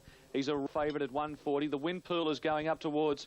They're all set for the running of the Daily Telegraph Rosehill Guineas. Gates are back and they're racing. Dignity Dancer was a shade slow to go. He's a clear last on settling. Sky Heights on the inside won the start. Away quickly was Ernest, and going up is Able Master. Now race to the 900. It's Ernest in front, one of 4 runners for John Hawkes and the Woodlands group, leading by over a length on Sky Heights. A length and a half to Arena around Able Master. 2.5 away in the field, Dignity Dancer. Jimmy yet to go forward, he's yet to move. They were followed by Infatuated and Peppermint last. We're getting up to the business end of proceedings. 600 metres out on the Rosehill Guineas. The leader is Ernest. Sky Heights about to attack, and Larry Cassidy's off 3 wide on Arena. Here comes Dignity Dancer. He's 4 deep and travelling. Able Master the fence, then came Infatuated and Peppermint last of all. In the straight, Sky Heights the Victorian went to the front. Arena's under pressure chasing, and Dignity Dancer is about to unleash a great run. They've come clear to fight it out from the Kiwi Able Master. Arena's hit the lead. Dignity Dancer's after him. Sky Heights comes again. It's the Cassidy boys, and on the inside Glenn Boss with Sky Heights. Dignity Dancer's hit the lead. Sky Heights is coming again. Sky Heights in front. Dignity Dancer lunges, missed him. Sky Heights a nose. Sky Heights a nose on the line to Dignity Dancer, and Glenn Boss stands high in the irons to salute the crowd. 3rd Arena in a great Guineas. They were followed by Able Master. Then further out, Infatuated, Ernest and Peppermint. He didn't have to look far because here's Dignity out after Arena, and they collar Sky Heights, who's not giving in without a fight. Arena hits the front. Dignity Dancer out after him, and Sky Heights sticking on well. Sky Heights the inside. Arena, Dignity Dancer on the outside. A three-horse war. Sky Heights and Dignity Dancer go to the line together. Once again, there was more to... Glenn Boss, who has been the Rye Heights, ridden by Glenn Boss for Colin Alderson, regarded as one of the leading trainer of stayers in Australia. Confident in this, but he's a good horse, this horse. I've you know, said all the way through, I was one run behind. Yep. And for once, I think I was right in my life. Today, he was ready to beat him if he was good enough, and had quite a hard run, this horse. It wasn't a bad run. He over-raced a little bit early, and they took him on, and... Oh, mate, that's the horniest feeling I've had in a long time, I tell you, because, you know, to fight back in a big race like that, it's always very exciting for the public and the crowd, but, I mean, you know, I didn't expect to win halfway in the straight. I thought I'd run third, but he showed some fighting qualities, and don't worry about the jockey, he's got plenty of ticker too. Now, not what a filly, 11 star. Fantastic race in the Rosehill Guineas. A surprise result. Sky Heights, we'd almost forgotten about him, hadn't we? Yes, well, Sky Heights just showed where Melbourne is in the racing calendar, a warm-up ground for Sydney, because Sky Heights certainly yesterday showed that he's a top-class three-year-old. Leading up to that in Melbourne, his form wasn't that flash, but he obviously wasn't fit, and he wasn't 100% yesterday. Dignity Dancer on the outside, a three-horse war. Sky Heights and Dignity Dancer go to the line together. Oh! Keith, it was fantastic. Yeah, you wonder if Dignity Dancer, that he had hard runs in Melbourne. The last one was the easiest. The first two were tough. Yes, they were, and he was rewarded with the Triple Crown, of course. But Sky Heights did it at both ends, Bruce. He ran the last 600 metres in 34.55. That's Oakley Plate time. And when the Triple Crown winner and the Victoria Derby winner were swallowing him up, he spat them out. The points I'd like to make here, Keith, are that the Rosehill Guineas yesterday was run in the slowest time overall than it has been since they've brought in the new track.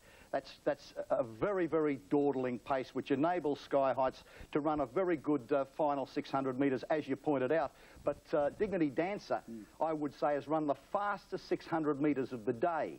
Dignity Dancer lost nothing there, but the major point in favour of Sky Heights is that he would have blown a shed down after the race. He will improve, but don't wipe Dignity Dancer just yet. I got Sky Heights at 11 to 1 most after the race. Was Dignity Dancer feeling the effects of a hard Melbourne campaign, or is he screaming for 2,400 metres? What do you think, Steve? I think he's dead set looking for 2,400 metres. I thought he ground away quite well. Okay, I'd be interested to hear what Richard and... He performed super on the day. He's only gone down by a head or a half head or something like that, and to peak again in Sydney, it's very difficult for these horses to peak week after week after week. Now, he's done a fantastic job in Melbourne, and he's gone to Sydney and gone down by a nose. Yeah, Richard, just taking a guide at the top. Take turns a little. People probably don't realise just what a big effort this horse put up in the spring. He should never have been racing. He wasn't ready. And we gave him a decent spell after the Victorian Derby, and he's come back and he's paying his dues now. He's come out and racing good. All roads lead to the AJC Derby. What a match race it's going to be again.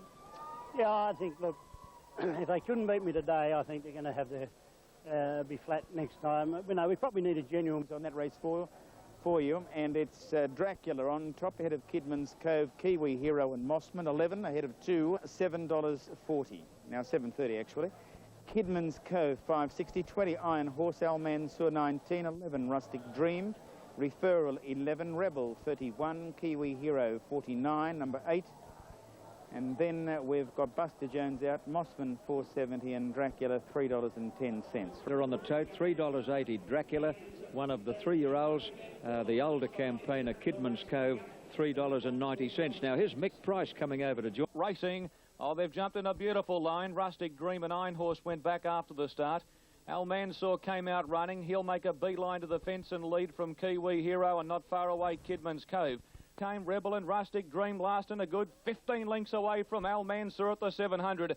Can he keep going? He led by 2 lengths on Kiwi Hero. 2.5 to Kidman's Cove, and he is travelling beautifully. About 3.5 to Winehorse. 2 lengths to Mossman going forward, but 7 or 8 off the lead. 2 lengths Referral. Dracula is a mile back with Rustic Dream, Juggler, and last of all is Rebel. Around the bend, Al Mansour in front. Kiwi Heroes after him. Kidman's Cove is reeling them in quickly. 3 lengths away, Mossman running on from Einhorse, Dracula and Referral. At the 250, Kiwi Heroes hit the lead. Kidman's Cove's having a battle to get to him. Al Mansour the fence, and Referral and Mossman are starting to run on from Juggler. They're coming from everywhere. It's Referral on the outside with Mossman getting to Kiwi Hero and the old boy Juggler lunging out wide. Juggler coming to Referral. No, Referral wins from either Juggler, Rustic Dream and or Mossman. Not far away, Kiwi Hero, then came Rebel. Kidman's Cove couldn't go on, neither could Al Mansour. Dracula never did a thing in the stretch, and near the tail was Einhorse. And this trio are about 3 lengths. Einhorse 2 to Mossman, and Dracula's next on the inside. Kiwi Hero got 2 on the inside, battling on Al Mansour. Kidman's Cove is struggling to get to Kiwi Hero, Referral, and now Mossman and old Juggler. Here's a good go. Kiwi Hero the leader. Coming at him, Referral, Mossman and Juggler. Referral hits the front close to home. Referral! This was a black. He won the Villiers, and then you gave him only 2 weeks off. That's right. You had to get him back to have him ready for the Doncaster. You must have been thinking all along, Struth, I hope I've given him a long enough break. Well, yeah, I have. You know, I thought it was going to be hard for him, but he's a great horse. He's a tough horse, and he just keeps putting in. Now, trifecta, $489 even. A little bit deep on the turn, Mossman, 58 kilos, but he ran a huge race. He found the line really, really strong. Honestly, I think you've just seen the Doncaster winner for this year. So he's found the line like a decent Doncaster hope. Well, mate, he had 58 today, and in the Doncaster he's got 52.5, so, you know, I feel like a featherweight on his back. Now, if Sunline's to come undone in the Doncaster, it might be the horse that won the George Ryder. This is a really top-class miler, I think, Referral. Won a race that probably didn't suit him yesterday, the Group 1 George Ryder. Yes, might be the 4th place get a Rustic Dream too. Huge, he was huge, Keith. Now, unlike the Rosehill Guineas, this was run at a breakneck tempo, which certainly suited the back markers, but this was what I think an outstanding Doncaster trial. Note the horse on the outside, the mighty Juggler. What a courageous war horse he is. Coming at him, Referral, Mossman and Juggler. Referral hits the front close to home. Referral beat Juggler. He did hit the line well, didn't he? There's no question about that. It was great. Referral at 10 to 1, 8 to 1 Juggler, and 4 to 1 Mossman. Let's have a look at the slow-mo replay. There's so much to talk about here, you wouldn't know where to start. Dracula never got into the race. He was favourite at 3 to 1. Steve, Corey Brown pulled the whip in his left hand initially, as you can see there. See the dark blue and white? Your horse just went in half a horse, and in a split second he switched the stick to his right hand and then drove him hard to the line. A sign of impending greatness. Very accomplished rider. Isn't he? Richard, what do you think of Rustic Dream's run?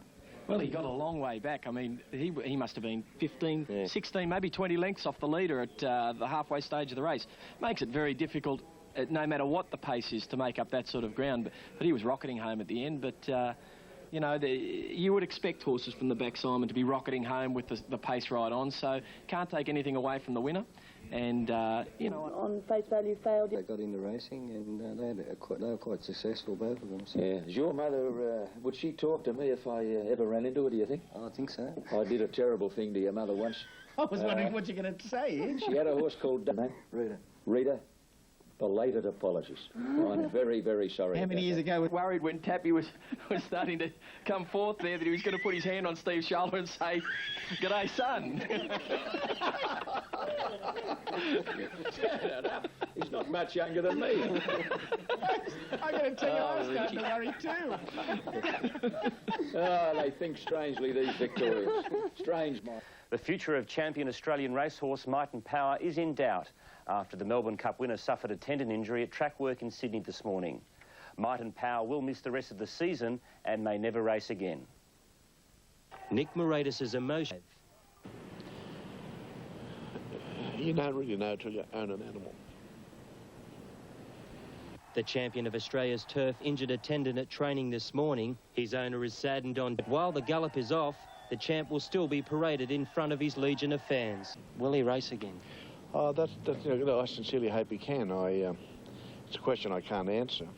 Paul Crawley, 10. Queen of the Turf Stakes, one of the big races on today's Slipper Day at Rosehill Gardens. And here are the Sky ratings for you. Rainbow Bubbles on top, not surprisingly. It's currently showing $2.80. 5 Caniana at 95. Parlia at number 2. Palia is at 93 and staging 93. Here is the Toad Call race number 2. And it has Camino Rose, winner of the Coolmore Classic. Good odds, $2.80. Caniana, $7.30. Lucy's Way, $9.41. Venticello, $16. Missamai, $158. Bossy, vital to check at 39. Miss much either, Tappy, and on a humid day like this, it will be vital to check out a few horses. She's a muck lather, and as Joe McKinnon did say, she looks like Bailey for his call of race 2 at Raging Rainbow Bubbles, nowhere to go from Caniana, Bossy, Larico and Veticello. Coming to the bend now with about 600 metres to go. The leader is Flickering Fire. Calls the shot, has been in front every step of the way. Led by a length on Daneela. Out wide on the track, moving up Miss Peridot. Wichita on the fence. Palia about to go forward. They were followed coming around them by Lucy's Way. Missamai came out in front of it from Jade Tights. Well back in the field is Greeting. Camino Rose on the fence, then staging. And Rainbow Bubbles is a mile back and looking for a run. Flickering Fire, 300 out 2 in front of Wichita. Palia on the outside is starting to warm up from Miss Peridot staging, and Camino Rose on the fence getting out. Flickering Fire in front. Camino Rose will be the danger if she can get out. She's out now, staging, running on. Here's Camino Rose after Flickering Fire. She levels up, comes home the best and gets home to win the Group 2. It's Camino Rose from Flickering Fire, staging 3rd. Palia was next from Jade Tights, Greeting, Rainbow Bubbles, Missamai, Veticello. They were followed by Wichita, Miss Peridot, Daneela, Caniana. Larico well back with Lucy's Way, and Bossy was last home. Right too by Corey Brown. Got the run on the inside. Hooked out just in time to nab Flickering Fire right on the post. $7.60 Flickering Fire favourite for this event. We have a field of 7 with the scratching of number 2, and it shows Lawyer is $1.50. There are the Sky ratings. Lawyer, 100 metres out. Strange in front. 4th now, and 2 lengths to Typhoon. 700 metres out. Strange in front. Coming back, led by 4 lengths on Lucille Duche. On the outside, moving up then is LA Sewers, now being passed by Lawyer on the fence. Dyer's looking to come away from the rail. He's out and he's starting to run home quickly. 2 lengths away, Typhoon, and then came Royal Voyage. The Tulloch Stakes field on the bend. Strange in front. Lisa's looming up dangerously. Dyer's got Lawyer to the outside at exactly the right time, and he's chiming in quickly. Oh, he's travelling well. 2 lengths away then to Typhoon, LA Sewers, and Royal Voyage down the outside at the 200 metres mark. Lawyer went to the front. Lisa's responding gamely the fence. They've come clear to fight it out. Lease the inside, Lawyer the outside, Cassidy and Dye. It's Lease the inside. Lawyer coming again, but Lisa's gained the ascendancy, hit the lead, and Lease wins it. Lease by a long neck on the line. Second is Lawyer, 4 lengths away. Third, LA Sewers from Typhoon. Lawyer, rather go again, pulling up quickly. Strange. Well back would have been Royal Voyage, and El Duche was last. Your winners, I don't think I've seen you quite as happy, quite a trifecta. The last 600, 33.96. Lease at 15 to 4, Lawyer in the red, 5 to 4 on, and LA Suez third, 7 to 1. Gee, the first 2 dominated though, didn't they? They did. They just streeted away from the pack. There's obviously the 2 class runners of the race, and it was good to see 2 good horses and 2 good jockeys fighting out a finish. What would you blokes like to be riding in the Derby? I'd like Lease. Lease. I'd like Arena. Yeah, I think I'd like Arena. Arena is on top on 100, so plenty of value there for Camarina, which won, I believe, last Sunday in Canberra, trained by John Morrissey. Savannah Success is at $3.90, Zola $10, Confer $11, Tsar Royale at Nahayan $4.60. Better odds elsewhere, though, on the Super Tab. Now, Scarlet Runner, $20, $9.90 market price with Greg Child.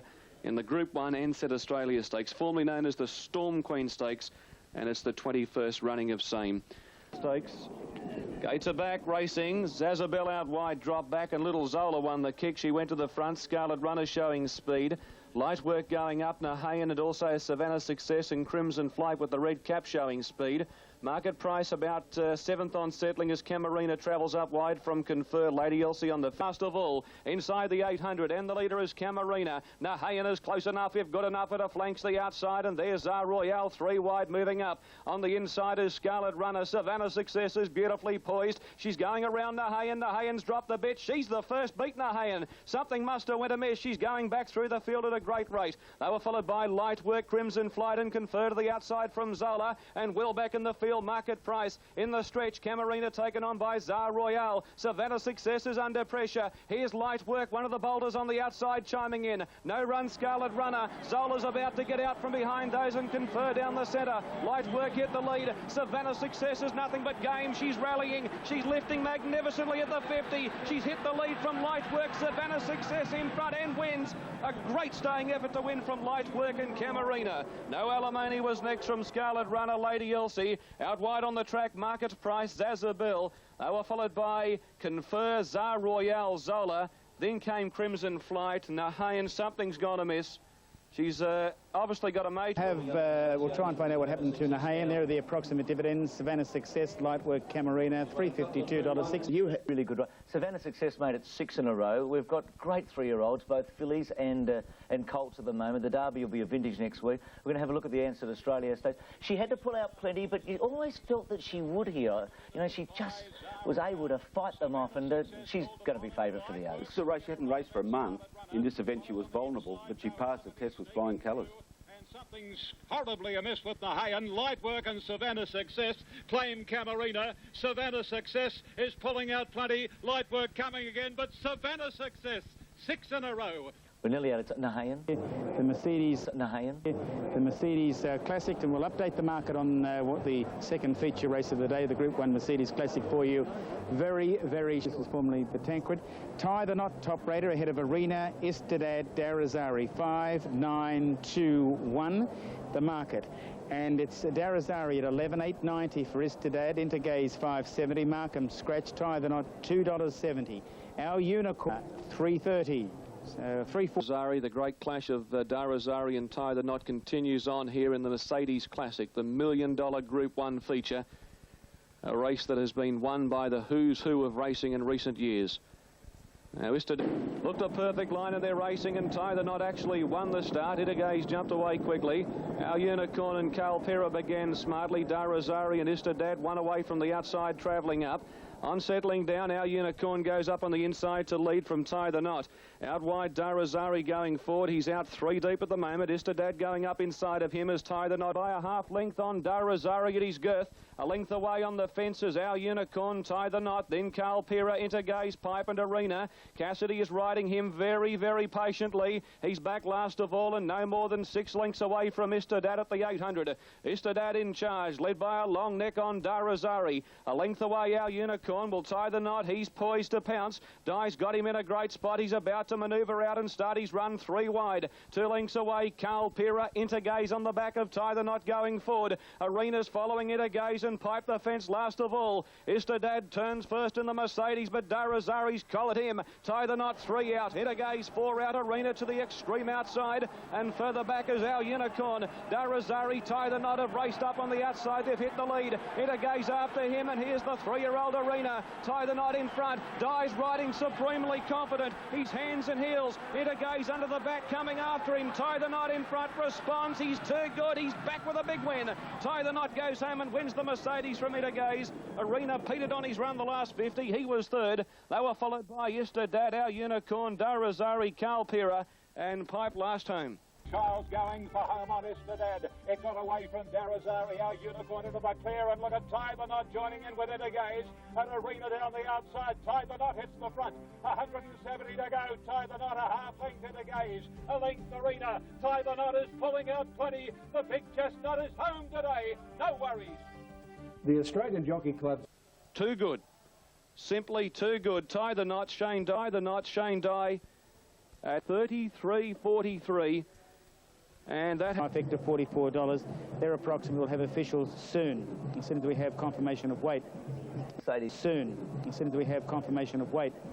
Mercedes Classic. Tie the Knot won his 6th Group 1 race, which is the same number as Might and Power. The quality maybe not there. I mean, Cox Plate, Caulfield Cup, Melbourne Cup, you should get 2 for those. But I think yesterday what he did show, Max, is that he is a very, very good racehorse and probably our top weight for age horse at the moment. Oh, I think he's our top weight for age horse, a very good stayer. Good ride by Shane Dye, put him into the race early, and of course the sprint home, he was able to produce it, and it did disadvantage Arena. inside. Tie the Knot hits the front. 170 to go. Tie the Knot a half length into Gaze. A length Arena. Tie the Knot is pulling out plenty. The big chestnut is home today. No worries. Tie the Knot wins the Mercedes Classic. Good win. Keith, I just said that Max sent you to SBS. Last word is that Tie the Knot will be the 4th horse in history to win back-to-back Sydney Cups. Yeah, he looks the one. Look, favourite Tie the Knot, 7-1 into Gaze and 5-2 Arena. Somebody posed the question to Shane Dye yesterday, is Tie the Knot a champion? What do you think? Well, you know, champion, you know, you're looking at like Octagonal, Kingston Towns, Far Laps.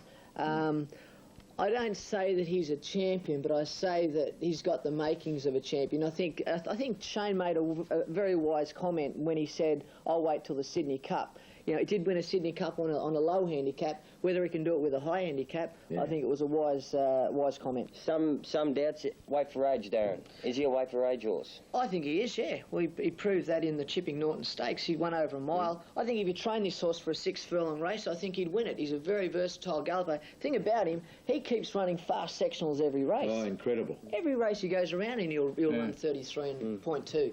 He's a 33.43, the fastest last 600 of the day. You know, he broke 47 the last 800 in the Melbourne Cup last year. Very good horse. He is an amazing horse. Yeah. And Darazari and Istadad. Yeah, well, they had their chances. I think, you know, everything, like every horse in the race basically had a chance to win outside of Arena, I thought, because he was just that little bit far back. Yeah. But I just... Redoubt's choice is over his shin soreness and has been given the all-clear for tomorrow's big race at Rosehill. The Melbourne colt only arrived in Sydney today and the red carpet was rolled out. Everyone was waiting to see the favourite finally arrive in Sydney. None more so than the Thoroughbred Racing Board's chief vet. He was ordered by stewards to check the fitness of Redoubt's choice before he could take his place in the world's richest 2-year-old race. If there's been a concern that the horse might be shin sore, we trotted him out and he's not lame. He's not lame. The news welcomed by trainer Rick Hall-Lacey, whose stable star is expected to start the shortest price favourite in almost a decade. I haven't had a lot of luck with favourites in big races. They always seem to get beaten, but he's good enough to win it. Redoubt's choices has Redoubt's choice. Stand by. Ladies and gentlemen, would you note there is an important late scratching from the Golden Slipper. Oh. Number 1, the favourite is out. Redoubt's choice. Well. Number 1 is out. Redoubt's choice. Has an elevated temperature. The scratching time is only 1 minute ago. And enough to come and talk to us. Rick, what's wrong? The horse has got a temperature. It's actually quite an actual a raging temperature. And we're not quite sure what's caused it. I don't think he's been nobbled. We've had a guard on him all the time. But you know, it's quite high and we've got to get him to a hospital right straight now. away. Did you take his temperature? It really is the highs and the lows in this game have been typified by what's happened today, I guess. It could have been my best day in racing, and anyway, it's a kick in the face for everybody, but so long as we save the horse, he'll come back and be a very, very good 3-year-old. He's got it all ahead of him. And 1999. Here we go with that, with Redoubt's choice, the scratching, number 1. And the ratings, Align, Catbird, Fabiano's Son, 3, 4 and 9. All on top. These are the adjusted ratings, of course. Ahead of Shogun Lodge, number 2 on 98.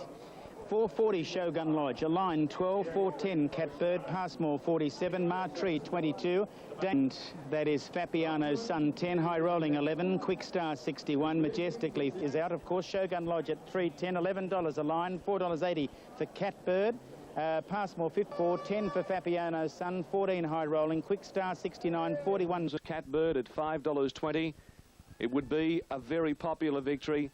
And the filly Countess Christie has of the richest 2-year-old race on the planet. 70 seconds of madness. Shogun Lodge has been backed off the map in the slipper.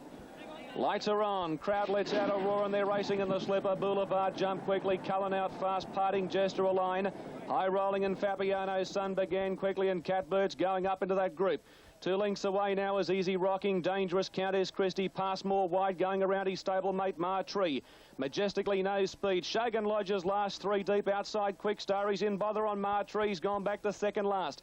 Down the side of the 800 metres mark and Parting Jester on the paint, led from the South Australian colt Fabiano's Son.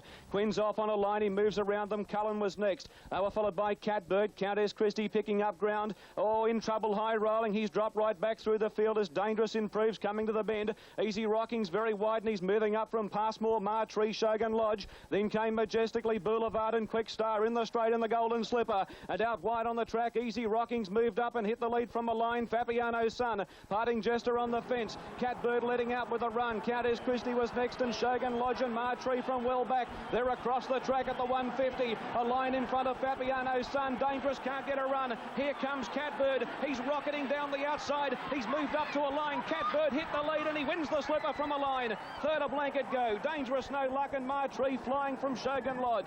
They were followed by Cullen, Fabiano's Son, Majestically, Countess Christie, Quick Star. Then came Boulevard, Easy Rocking, Parting Jester. High rolling got put on his nose at the 700 and Passmore was last in the Gold Star. Around the corner the despised Ruffy, Parting Jester lead from Fabiano's Son. A liner's joining in and so too is Easy Rocking. Cullen looking for the way through. Then comes Catbird, Countess Christie and Shogun Lodge is coming right down the outside. A line hits the front from Fabiano's Son and then comes Catbird. He's coming quickly. A line the leader. Catbird's got him and Catbird wins the slipper from a line.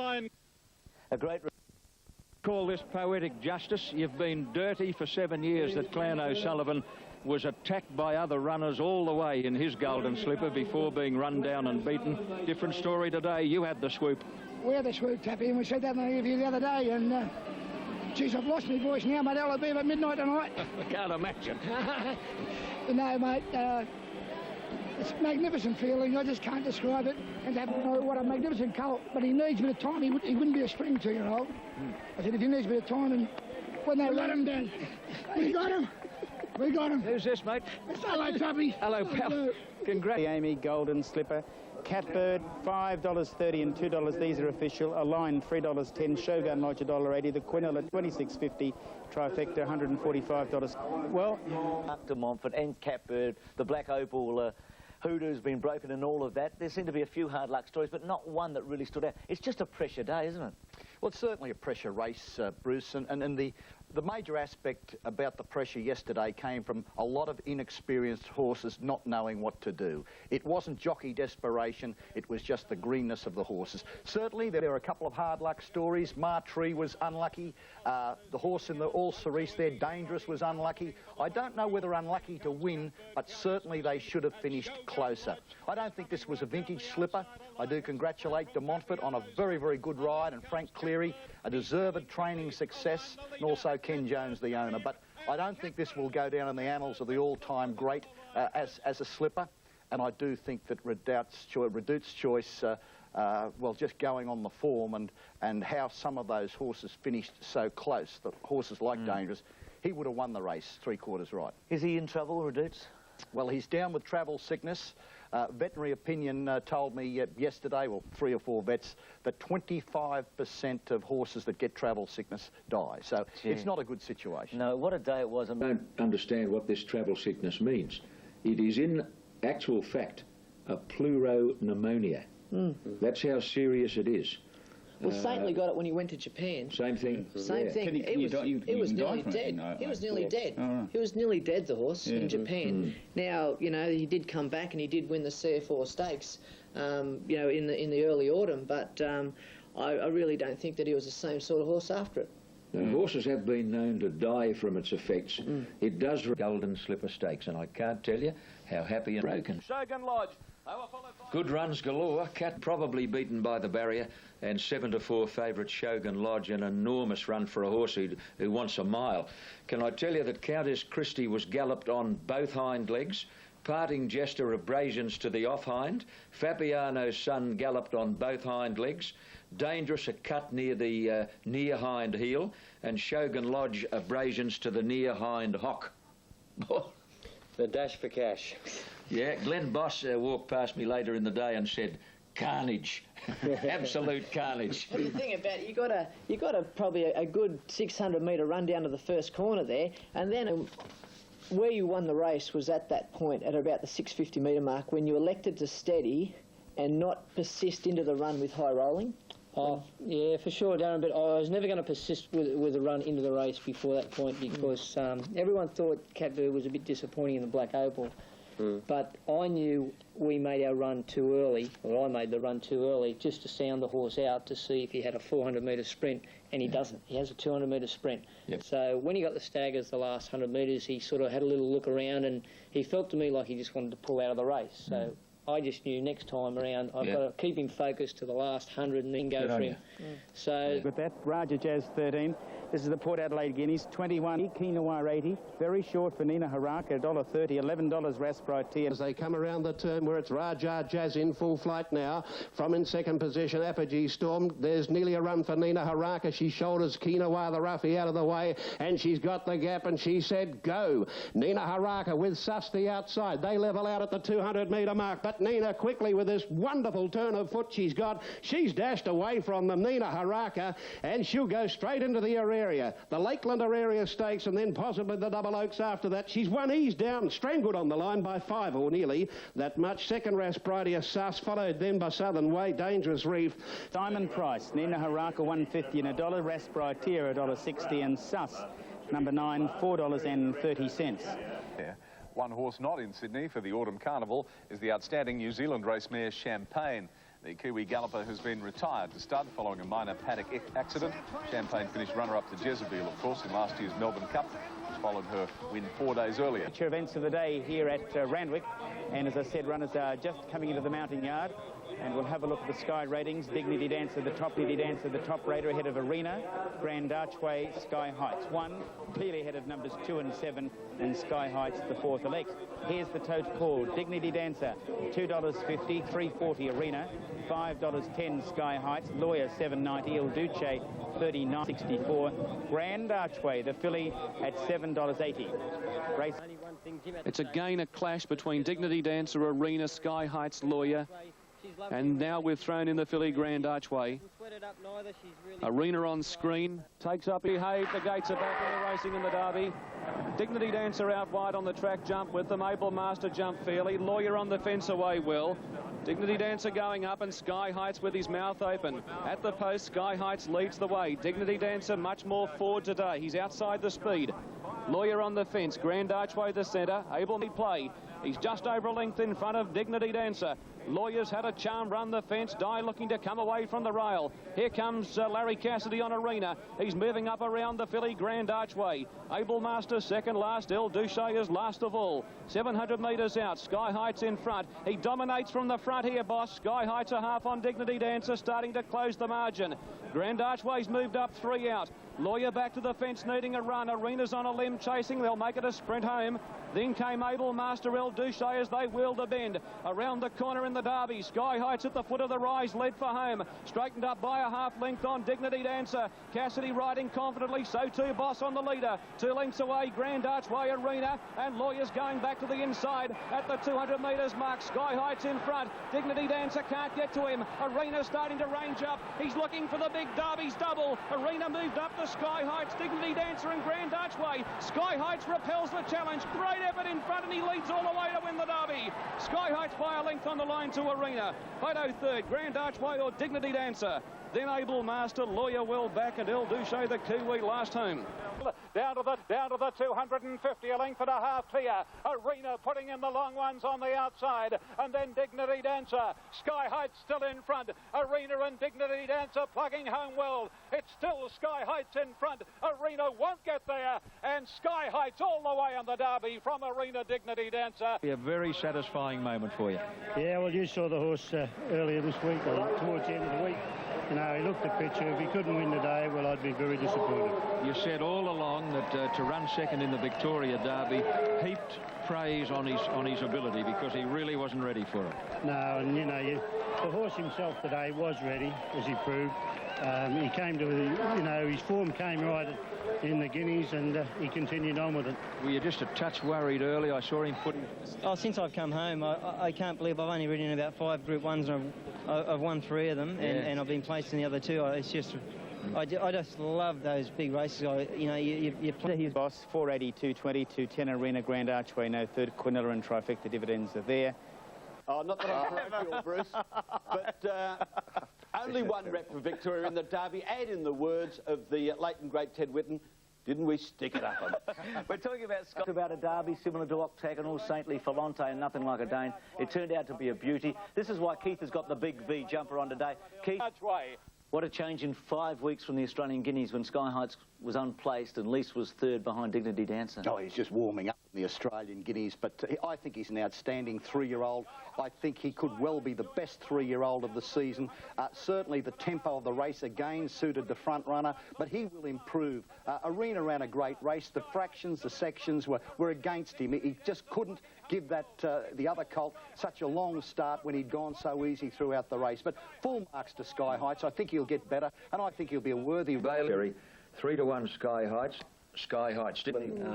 He wasn't quite at his peak for any of his Melbourne runs, and they brought him up here to peak in Sydney, and Colin's done a magnificent job, and he's peaked right at the right time. Nice on the outside. But nothing between all these horses. Look, there's 2 lengths between 4 of them there, and, the others are only a couple of lengths behind it. Just on their day and under the right conditions, anyone could beat any other one. What did you make of Dignity Dancer's performance? Do you think the Melbourne autumn might have taken a bit out of him? It's very tough to come up again after doing such a great job in Melbourne and then come back to Sydney and peak again. It's very tough. Probably the soft track there. He's a big loose-going horse. I would think he would be the least likely to enjoy soft going. So was his as a prime candidate for the Cups in the spring, how do you see Sky Heights shaping up as a Cups candidate? I reckon he's the ideal type. I reckon, he sits on the pace, he gets himself in a good position. You don't want to be, particularly Melbourne Cups, you don't want to be a long way away from them on the corner. I mean, the old theory of doing the Kiwi and coming from the back, that doesn't happen anymore. You see most of them in the first 5 or 6 round the corner now. Suit him perfectly. Yeah. I reckon. Great story, of course. He did very well with the track, and I think 66 to 1, 25 grand. Not bad, eh, mate? That's Ollie. It's a great philosophy. No good getting down in the tail. No. Look at the positive side. All is from now. Now the Doncaster.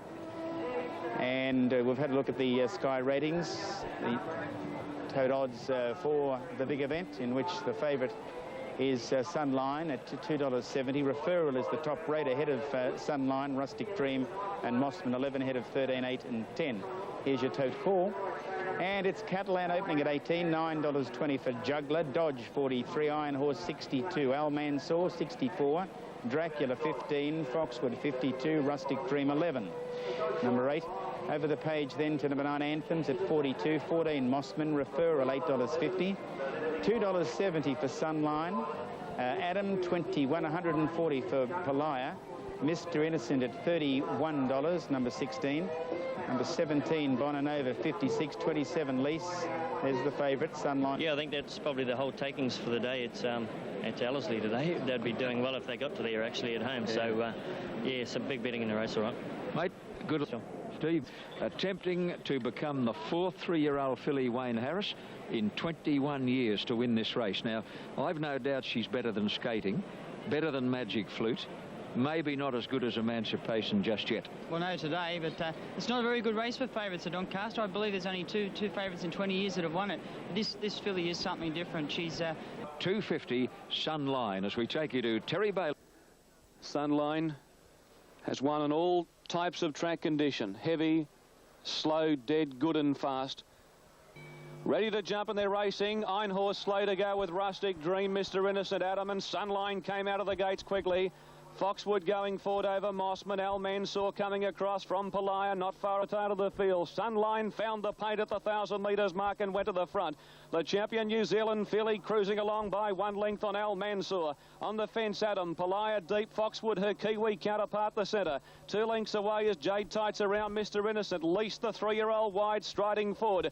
Then Dracula, Iron Horse. Mossman the rail from Referrals of Poor Rustic Dream. Dodge well back with the grand old galloper Juggler. Last year's winner Catlin Opening, then Morphy, Bonanova and Anthem's last of all. Sunline cruises along 600 metres out in the Doncaster. She leads coming around the bend from Al Mansour. Palaya wide on the track from Foxwood. Adams had a good run on the paint. Mr. Innocent follows him. Least to the outside from Einhorse, Jade Tights, Mossman, and they were followed by Dodge to the extreme outside with Juggler. Sunline, Cassidy hasn't flinched on the champion New Zealand filly. He gave her a bit more leather, and with a breathtaking turn of foot at the 200, she raced away. Lease on the outside, running on. Then Al Mansour, Adam, Juggler down the outside. Sunline in front, running on as Lease with Juggler, but she's everything we thought she was, Sunline. She's a champion filly. She goes home and wins the Doncaster. Second is Lease, third Juggler from Rustic Dream, Bonanova. They were followed next of all by Dracula, Einhorse, Referral, Adam.